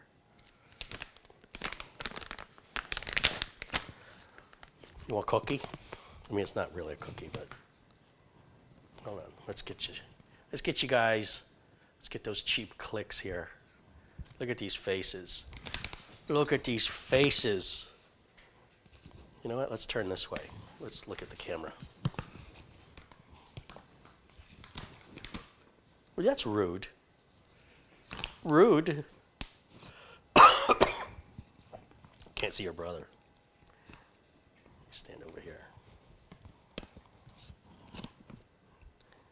You want some? Ooh, it smells pretty good. You want that? Good boy. How about you, mister? I didn't ask for it. Are you dancing? Oh, you can smell it. Be nice. Good boy. Good boys. Yes, you are. All right, guys. Is everybody happy? Or do I need to bring enough for everybody? Good boys. Marty just contributed $5. Thank you, Marty. Good boys. I gotta wash my hands. Whenever you handle dehydrated, especially like chicken for dogs, I've been told it can contain, I don't know, bacteria. That's okay for the dogs. They can handle it. I don't know if that's true, but my OCD says wash your hands anyway. So sorry for that on camera, but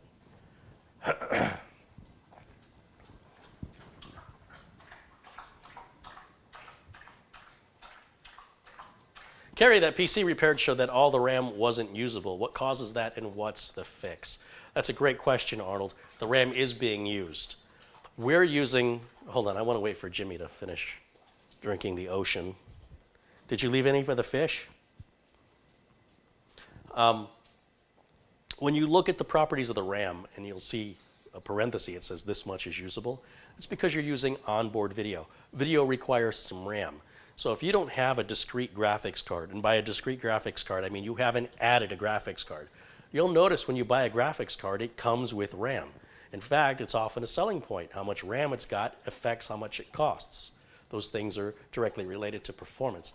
So when you're using onboard video, which is the video built into the CPU with either AMD or Intel, it has to get RAM from somewhere. And the manufacturers, like if you go to Best Buy and you look at the pre-built systems, they'll say, or they used to say, shared memory. It's not shared, it's stolen. Shared means you could get it back. The only way you get that RAM back is to put a discrete graphics card in. So long as you're using onboard graphics, it needs memory to come from somewhere. And oftentimes in the BIOS, you can actually fix an amount of memory to it. Like maybe you want the default to be a large amount. In most cases, the BIOS is set to auto, and it will fluctuate how much RAM it needs based on what demands you're placing on your card, and it'll take more when it needs more.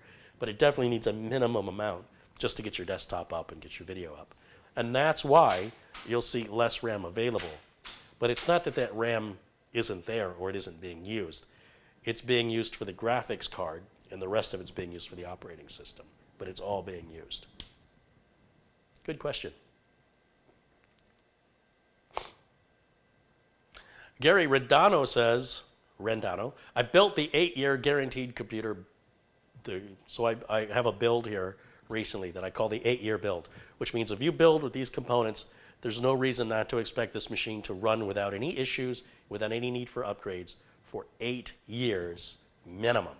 And so Gary says he just built that for his aunt. Right on. Well, it's very kind of you to do that for your aunt.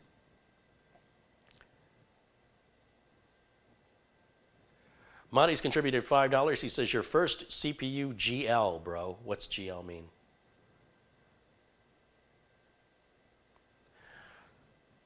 Ubakanter Benutzer says, Carey, I'm a super nerd, and I love what you do. You don't have to tell me what I have to do, but I really like what you do for people who don't. I'm not trying to tell people what to do, man. Like I talked about, Windows 7 is ending, and you better get out of it because it's going to be a security nightmare. And there's people like, oh, I don't have to upgrade if I don't want to. I never told you had to. I mean, if the internet, which is evolving every day, has hackers that are going to be using the latest and greatest hardware to attack you, and you want to enter that war with your wooden spear, where they're using all this modern weaponry against you, that is your choice. Well, I know how to use a spear. I don't need to match weapon for weapon. Fine, don't. I don't care. Like, I don't know why people think they care. They're like, well, let me tell you. In the comments, I've been deleting so many comments. Let me tell you, I've been running Windows XP. Good for you. And nothing's happened to me. They don't put the word yet. They just go, I know what I'm doing.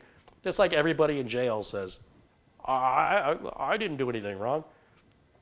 And everybody who went to jail thought they were smart enough to get away with it. It's the same mentality. It's sort of this overconfidence will eventually get you. It's gotten me on live camera countless times, that overconfidence. I'm suggesting you should be a little more cautious and understand there's things and there's processors at work that you don't know. Processes.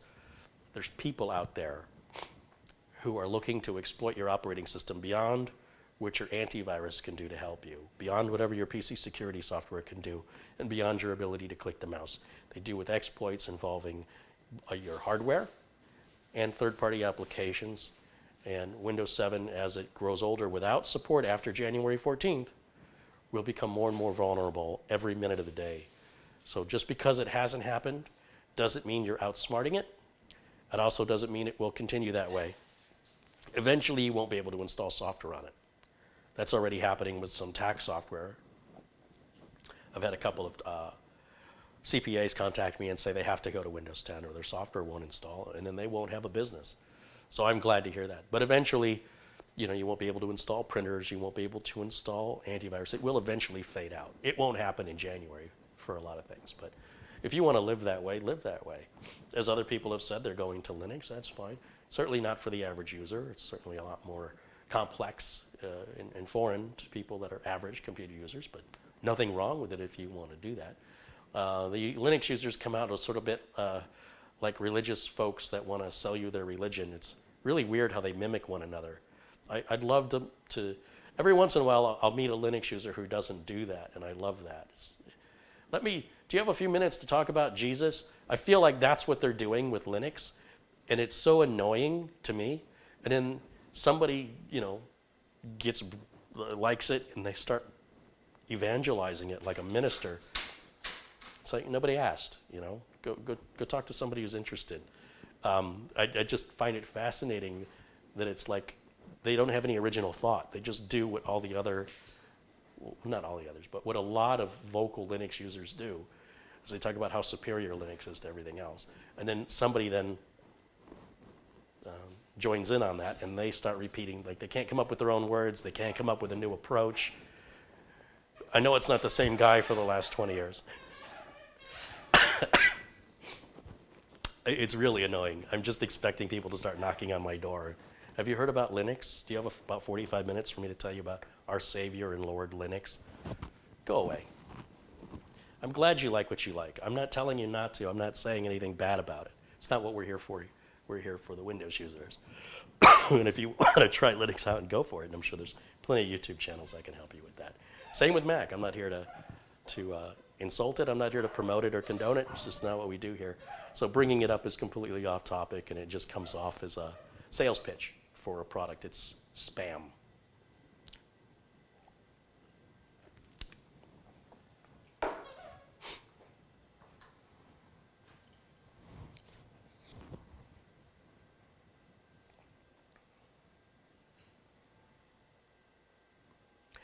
Alej Lebej mentions that a lot of Ring cameras were hacked. That was in the news recently, where Ring cameras, like people were in their house and people started talking to them through the camera. It's got an intercom system on it. And there's some video of that happening. Basically, it wasn't anything wrong with the security with regards to the servers. It has to do with people using the same name and password. So here's a quick tip for my sister to cut right here. Why you shouldn't use the same name and password on multiple sites. Let's say you're one of those people, which is the vast majority of people, who use the same username and password, so you don't have to remember it for every site you go to.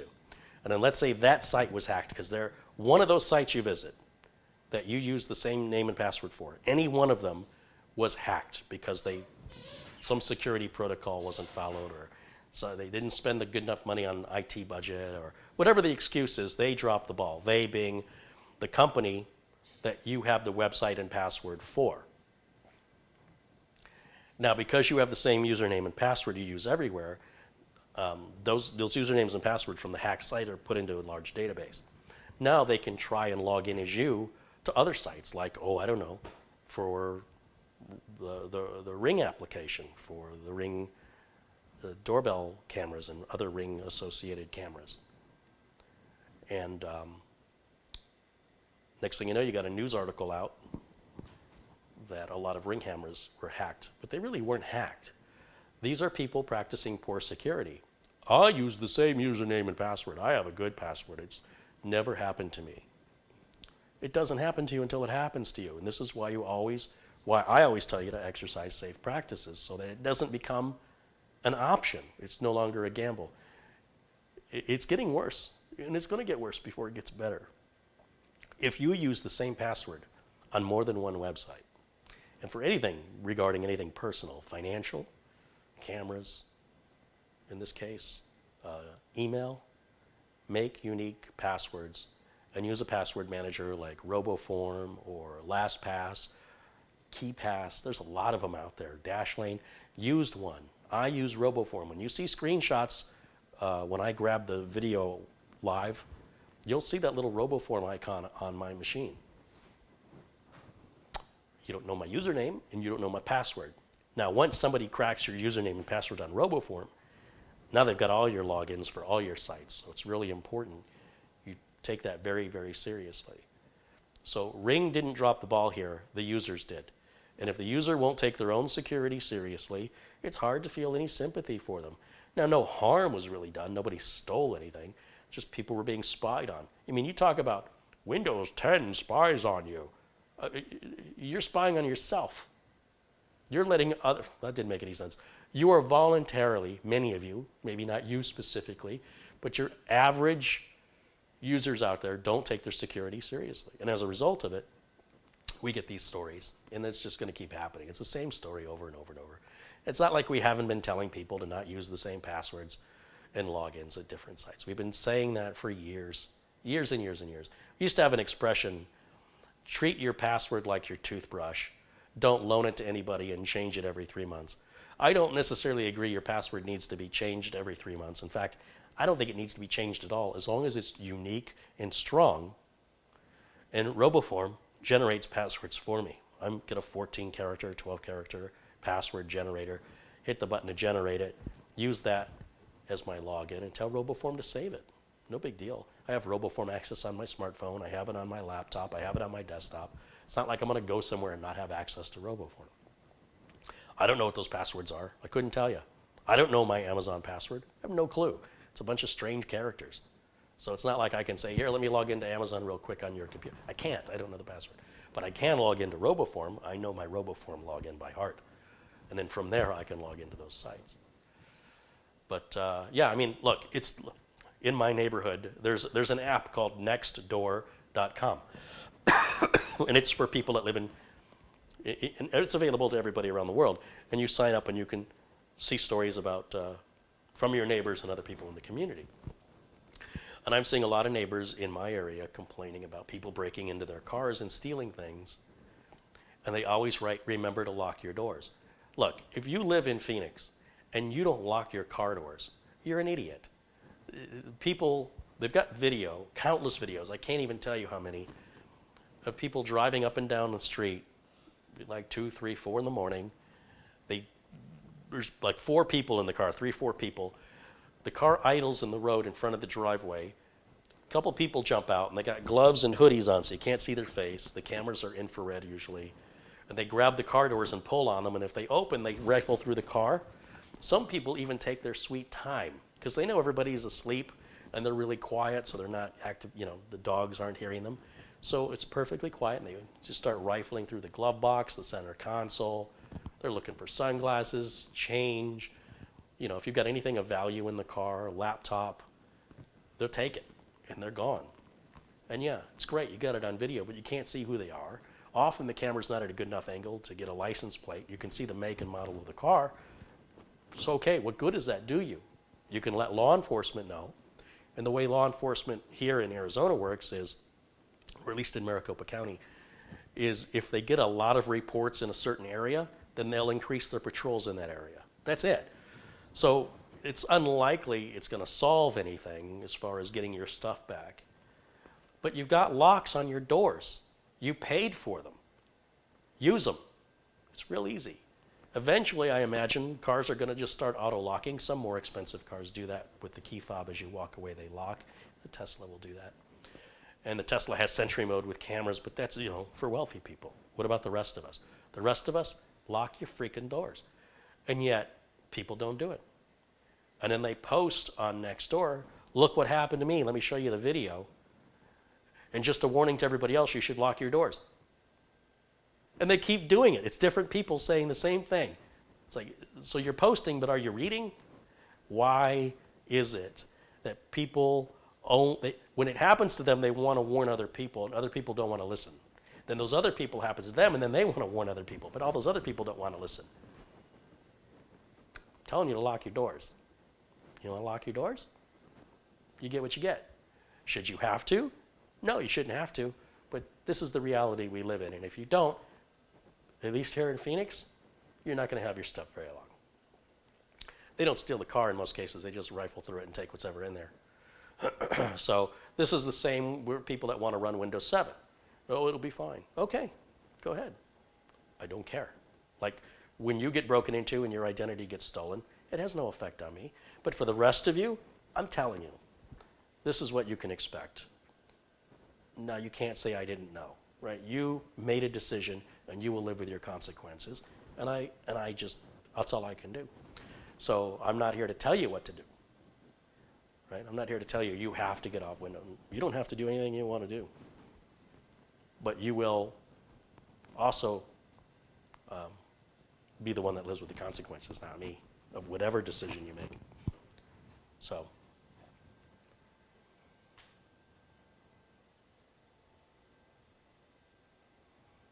It's tough to feel sorry for somebody when they've been warned over and over and over and over again. And it's not about, you shouldn't have to do that. That's not what it's about. This is about, if you work hard for your stuff and you don't want somebody to take it from you, you need to secure it. And that includes your identity, that includes your financial information with regards to your bank account, your smartphone, anything that's critical to your daily life, or even just a pair of sunglasses you leave in the car. Lock the doors. Lock your front door. Lock your windows. When you're in for the night, double check all your windows and doors. It takes 2 minutes. 2 minutes. You've paid for the locks. Use them. Same with your computer. Be secure. Be safe. And that doesn't guarantee nothing bad will happen to you. But thieves always like the easy thing. Thieves like something that can work the least amount to grab, even if it's of less value. They want to get in and out quickly. They don't want to work. So if you make it difficult for them, they'll move on to the next guy who doesn't. Really that easy. We're dealing with simple-minded people, and it doesn't take much to outsmart them. A little bit of effort, and it doesn't cost you any money. And because people refuse to, and then they get robbed, or their identities get stolen, then they come crying like, look what happened to me. Well, didn't you know better? At some point, when do you know better? And it seems like for most people, it's only after they become a victim that they start to realize the danger in front of them. So, I can touch fire, it won't burn me. And they run their hand over the fire. And they do that for 10 years. Fire doesn't hurt. And then one day they do it a little too long, and they have a burn that forever hurts for the rest of their life. They'll never forget it. Say, hey, you shouldn't run your hand through fire. Oh, really? Thanks for the tip. Jen D has contributed $2 Canadian and says, thumbs up on the security advice. Look, the internet has no sympathy. And the internet's filled with a lot of random people with nothing else better to do. And they want to outsmart you. And it's really giving them a false sense of intelligence by them outsmarting you simply by using the same name and password you use everywhere. Right? These are idiots. So don't use the same name and password on anything that's important. Like if you want to use the same name and password for Reddit or forums, go ahead. But when it comes to financial, email, anything dealing with your identity or web cameras, security cameras, you're a fool and you get what you deserve. If you're that lazy, you can't even write down a name and password on a piece of paper. At least that, well, it's not entirely secure, is a whole world better than, I don't know what a world ton is, but it's a whole lot better than using the same login for reasons I have beat to the ground at this point.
I had a customer who was an ex-police officer, retired police officer, who left his laptop in the front passenger seat of the car, and they busted the window on his car and took his laptop. Now, if anybody should know better, a guy who is a retired police officer, and he did know better, he did, and he did it anyway. So what are you going to do? And no backups, the data's gone. And he knew better about that too.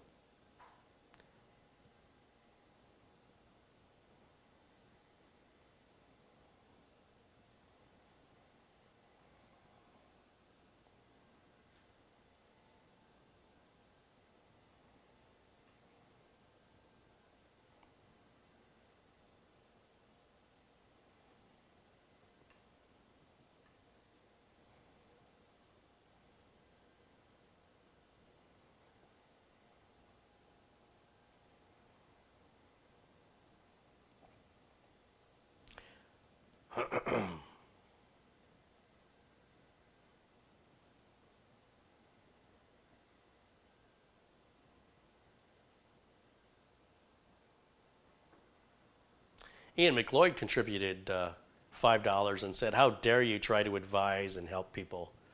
I know. What am I thinking? Rudiger Luthies contributed $10.01. He says, "I'm drinking my Mexican Coke that I paid an arm and a leg for, and I'm watching my favorite channel, Carey, the Wrenches, and the Chat, and Lyle and Jimmy. I was going to suggest jerky for the boys." Right on. Thanks, Rudiger. It's an interesting name. I hope I'm pronouncing it correctly. Rudiger. Rudiger? Rudiger.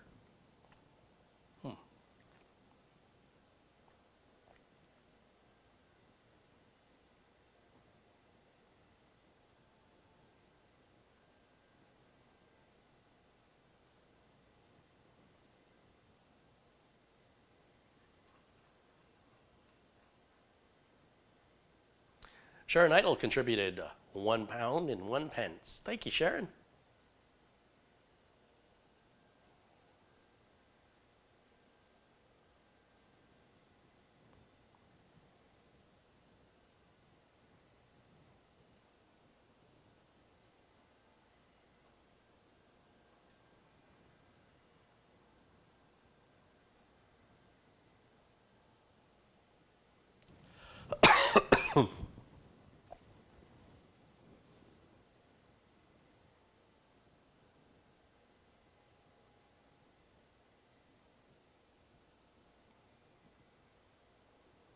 And Marty contributed $3. Thank you, Marty.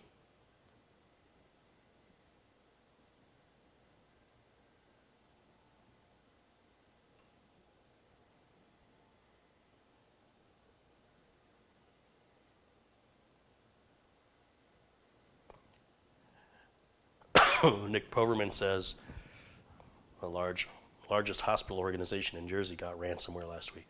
You're going to see these stories about ransomware continue on through 2020. Big municipalities, hospitals, large organizations, it's not going away. People continue to ignore proper security, and when they do, just like this hospital did, they get attacked. The hospital obviously dropped the ball here with security for whatever reasoning they had. It's really interesting. Acronis, one of the employees at Acronis, posted a great meme, and it said, "Here are companies before ransomware with regards to their IT budget," and it just kind of shows them with like $2. And it says, after a ransomware attack, here's the IT budget now. And they're just like throwing money, get it fixed, get it locked down. And by then it's already too late. All you're doing at that point is mitigating the damage, trying to bring systems back up, and trying to prevent it from happening again. I'm here to tell you to try and prevent it from happening the first time. But the people that run these large organizations and municipalities, it's all a blame game. They claim it's not their department, we don't have the budget, the people in charge won't listen, especially governmental agencies using older hardware, we don't have the budget for it, and then the entire city goes down. Public Works goes down, police, all that stuff can go down. And when it goes down, it costs them a lot more money, and people's lives are in jeopardy, especially like when it happens to a hospital, or if it affects emergency services of a city, police, fire.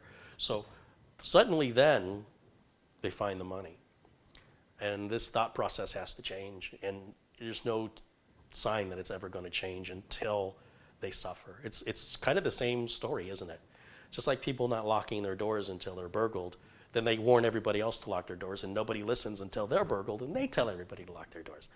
We're telling the cities, we're telling the municipalities, we're telling the hospitals, we're telling the large organizations, protect your stuff, put your security in, find the money now.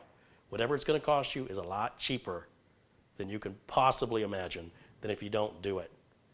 Well, it hasn't happened. We're not a target of that. It won't happen to us. Then it happens to them, and they're completely caught with their pants down. They're frozen and paralyzed and unable to move. And the money by the minute is huge, huge financial losses. And it's a huge mess to clean up. It's very expensive to clean up. And you better believe that they will put the security in place, because who would be crazy enough to put it back the way it was just to repeat the same thing? Nobody ever does that, because it would just keep happening. So it does seem to be the facing challenge of security is dealing with people who have not yet been affected. But you continue doing what you're doing with your overconfidence, and when it happens, it's not my problem. And that's why you don't see me reporting on these stories. If they don't know by now, after all the news stories, after all the warnings, you're going to outsmart it, then I don't want to hear from you when it doesn't work your way. I have no interest. You were warned. It sounds cold, but I got other things to do for people who listen. I don't want to say that. I don't want to, that kind of comes off cold. Look, you made your bed, so don't complain to me about it. You made it. That's all I'm saying. It's one thing if you're completely blindsided. It's another thing when you've been warned and you choose to progress and not change your course, and then you suffer an accident that was completely avoidable had you acted differently on the information you were provided. So it's hard to feel sorry. It's really hard. Okay, that wraps up this system. I can take and put it by the door and get that out to the customer, get that packed up.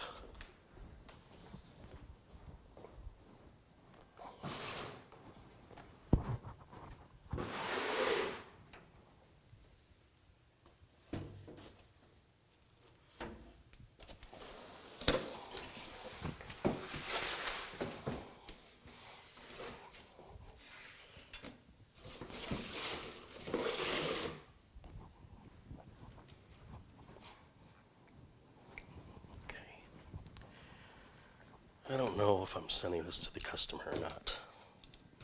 It just seems like it's going to add to the cost of shipping, but I don't want it.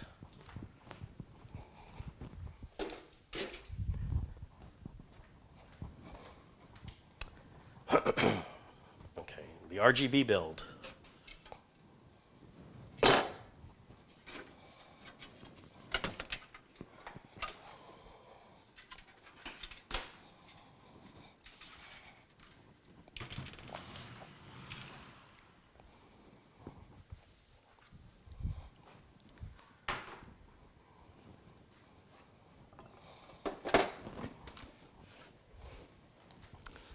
So I'm going to give you a heads up on this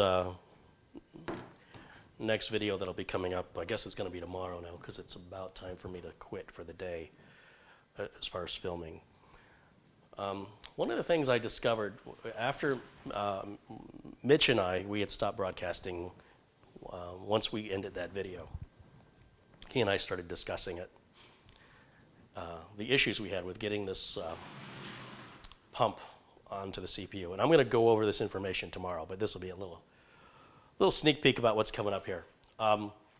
This water block runs off CPU power. And so I plugged it into the CPU header because I wasn't thinking straight. CPU power fluctuates the voltage to adjust the fan speed according to how hot the CPU is getting. An all-in-one pump needs to plug into a separate header, which most motherboards have, called an all-in-one header. It looks the same, but it's specifically for the pump, to keep the pump running full speed all the time, regardless of the temperature. So what you're supposed to do, I also said they had a fan splitter included. I'm like, I guess if you don't have enough fan headers on your board, there's a fan splitter? No, that's not why they included that. Like, this is all making sense to me when I thought about it. These two fans should always be running at the same speed. Therefore, instead of plugging each fan into its own header, as I did, because let the motherboard control it, right? It affects the way it looks if one fan is spinning faster than the other fan. Remember, this is all about looks for this build. It's not about performance. Although it will be a fast computer, we're not overclocking it. And so what you need to do is plug the one fan, we'll plug the fans into the fan splitter and then plug that single fan splitter into one header on the motherboard. And then whatever speed the motherboard wants to run the fan at, both fans will be synchronous together. So that's where I dropped the ball there. As far as the all-in-one header on this board, it's called, there's another CPU fan here called CPU optional, and the instruction manual says that's for an all-in-one pump or an additional fan. And like I said, there's usually an option in the BIOS to say this is a pump, and that keeps the voltage steady so it won't alter the voltage as it would for a fan.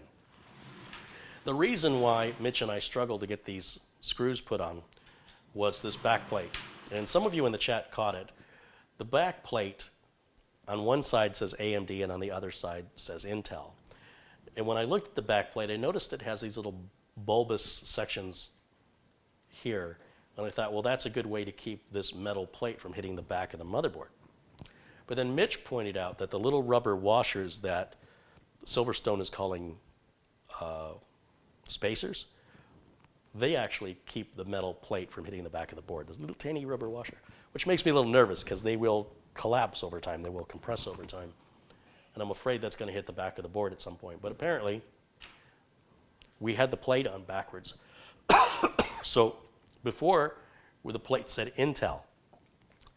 And I thought, well, that's the right way. Because it says Intel, and you should be able to see the word Intel.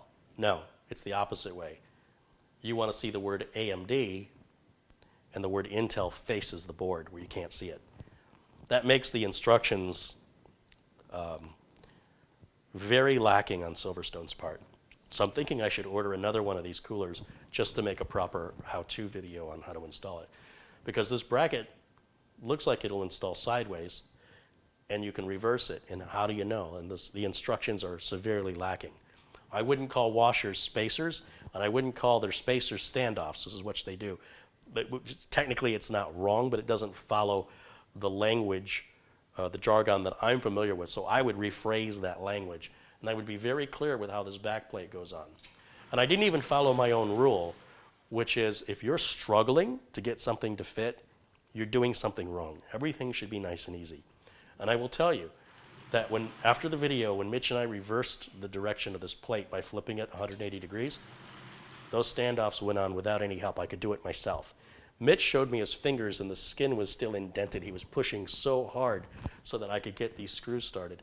I should have known right away that we had something wrong. Part of it's being live. There's the pressure of wanting to wrap it up and be done. The instructions were severely lacking. I looked at the instructions. They're not as good. Like the Mugen 5 instructions are fantastic. They're very clear. I don't know why Silverstone's instructions were so bad. And then this also has RGB that lights up on the pump. And for that to work, we still have another RGB header to plug in. You don't have to use it. But if you want the lights, and remember the reason we're doing this is for all the lights, then we need the fans to be shown. A lot of people are like, well, you could put the fans over there. No, we have to see them. A lot of viewers out there think there's only one way to build a computer, and that is for needs of performance. This computer is still going to be fast, but the focus on it is on the aesthetics. It's on the LEDs. It's on the colors and the lights. So those lights take priority over performance, and that's why the fans are mounted here, so you can see them. And I can't wait to light them up because they're not supposed to be a regular LED. Silverstone claims this is a unique LED display. It has a weird fading effect where it's not just like red or blue or green. It sort of blends and changes. So I'll be very interested to see what that looks like. I'm very interested to see what the pump looks like. And once I sat down and I slowed down and I started thinking about it, it all started to make sense. I wish the instructions were more like Scythe's instructions with the Mugen 5. They're able to do it on one page. Silverstone basically gives you 3 pages and in 6 different languages. So the only information you need is about that much. And they don't show actual pictures of the product. They've got diagrams, and it's hard to tell which way this plate goes. It's really hard to tell from the diagrams. And because I've installed coolers before, I was letting my past experience guide me on how Corsair and NZXT do it. This is different from that. But where it is similar is that you shouldn't have to struggle. And my struggling in it made me slow down and start thinking about why. Why is it this way? Why is there a fan splitter? Why is there no power cable on the pump? There's usually a power cable. Well, that's because on the liquid coolers I'm accustomed to using, the pump also powers the fans. So there are certainly water pumps that run off the all-in-one header, but they usually also have an additional cable, either to connect to USB for software to control the RGB in the case of NZXT's CAM software or Corsair's software. There's no software here. This is just, there's no USB. There's no need to power the fans off of this. Just plug it into the motherboard header with the splitter. Oh, it's making sense. Okay. All right. And in a perfect world, I would have sort of, rehearsed it, I guess, and went live and did it right the first time. But I think it represents what a lot of people do, which is you get the box, you're anxious to open it. And you're doing it for different reasons than me. I'm live. I've got to keep everything moving. I can't really stop and go, here, let me let you watch me read a book. It's not a very compelling video. And because I've got so much going on, at the very least, I could have watched a couple of videos on YouTube to prepare myself for it, but I didn't really think much of it. I'm like, it's a cooler. How hard could it be? But my past experience hindered me. So I wish I could do that all again. I wish I could undo that and start over. But at the same time, I also think it's an accurate representation of what a lot of people go through. And reading the instructions didn't help. It just didn't help. So that's what YouTube is for, right? There's probably some YouTube videos out there that show this install. I feel like I need to make one in a way that I could understand, to just show it properly being done, and all those little details about direction, orientation, the little washers, the jargon and the replacement of the different words, so that I could understand it. So I understand it now. So I guess tomorrow we'll continue on with that build. I still have Mike's Miss build. I got to finish cabling up. I think I'm going to work on that tonight off camera. There's not much to watching me cable. Otherwise, Mike's is ready to go. And then I've got 3 or 4 more builds after this, plus the Xenos build. Whenever I get that part, I can start that. We'll upgrade the streaming computer close to Christmas, maybe even on Christmas, I don't know. And then those old streaming parts, or at least the old CPU, will go to Mitch. That'll be another video. We'll upgrade his black and white Stormtrooper case. Lots going on. I still need to bring Acronis back, and we'll go through some more bells, whistles, and features with them. There's a few other people I want to interview as well. So it's busy, busy, busy. The other XF400 camera's coming. I want to do the unboxing and overview of the XF400 and explain to you why I like this camera so much. The difference between a $100 camera and a $2,500 camera. Why it's worth it to me, why it may be worth it to you. It's not just spending more, getting a lot more. A couple other contributions came in. Marty Yoel has given me, he's given the channel $2. Bob Oliver has contributed $2. He says, great show, keep up the good job. Thank you, guys. Monty contributed $5 as well, and $5 again. Wilhelm Gordon contributed $5. He says, hello, Carey from Newport Richey, Florida. Hey, welcome in. Thank you, Wilhelm. Mike Dane contributed $5. He says, ho, ho, ho, Merry Christmas, Carey. Merry Christmas, everyone. Ho, ho, ho. Thank you, Mike. Marty contributed $2. Hope I got everybody. And Marty just contributed $10. And he says, good pick on that. Thanks, you guys. Let me go through all the contributions given out, contributed during today's broadcast, starting with Trudy Brooks, Joseph Panariello, John Craig, who contributed £5. I'm sorry I missed this earlier. He says, I reckon you still need the Linktus. I'd say so for sure. And Marty O.L. Richard Angeline contributed $5. He says, I've learned a lot. Have a Christmas Coke. Carl K. contributed $2. He says, feel well soon. Thank you, Carl. David Anderson contributed $4.99. He says, I took my old PC to Geek Squad and they told me my motherboard was shot. I watched your video on reviving a dead PC and it turns out it was just a bad power supply. Super. That's awesome. Christoph Esch contributed, and Rick Hubbard, Matt Foster, Jeremy Kramer, Jim Innes, Marty a bunch of times. Thank you, Marty. Randall Hill says I should put a shot of whiskey in that Coke. Ah, that'll ruin a perfectly good Coke, man. Whittaker Luthi and Ian McLeod, Jen D, Sharon Idle, Mike Dane, Wilhelm Gordon. I think there's like a dozen little contributions in here from Marty. Thank you so much, Marty, of course, for all your continued support, and for all of you.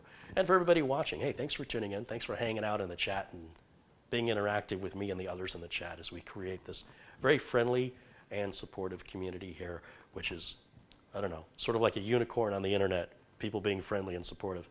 Samuel Ramos just got in under the wire with a contribution of $4.99. Thanks you guys so much for watching. I will see you all again tomorrow. I hope I'll have a voice. Until then, bye for now.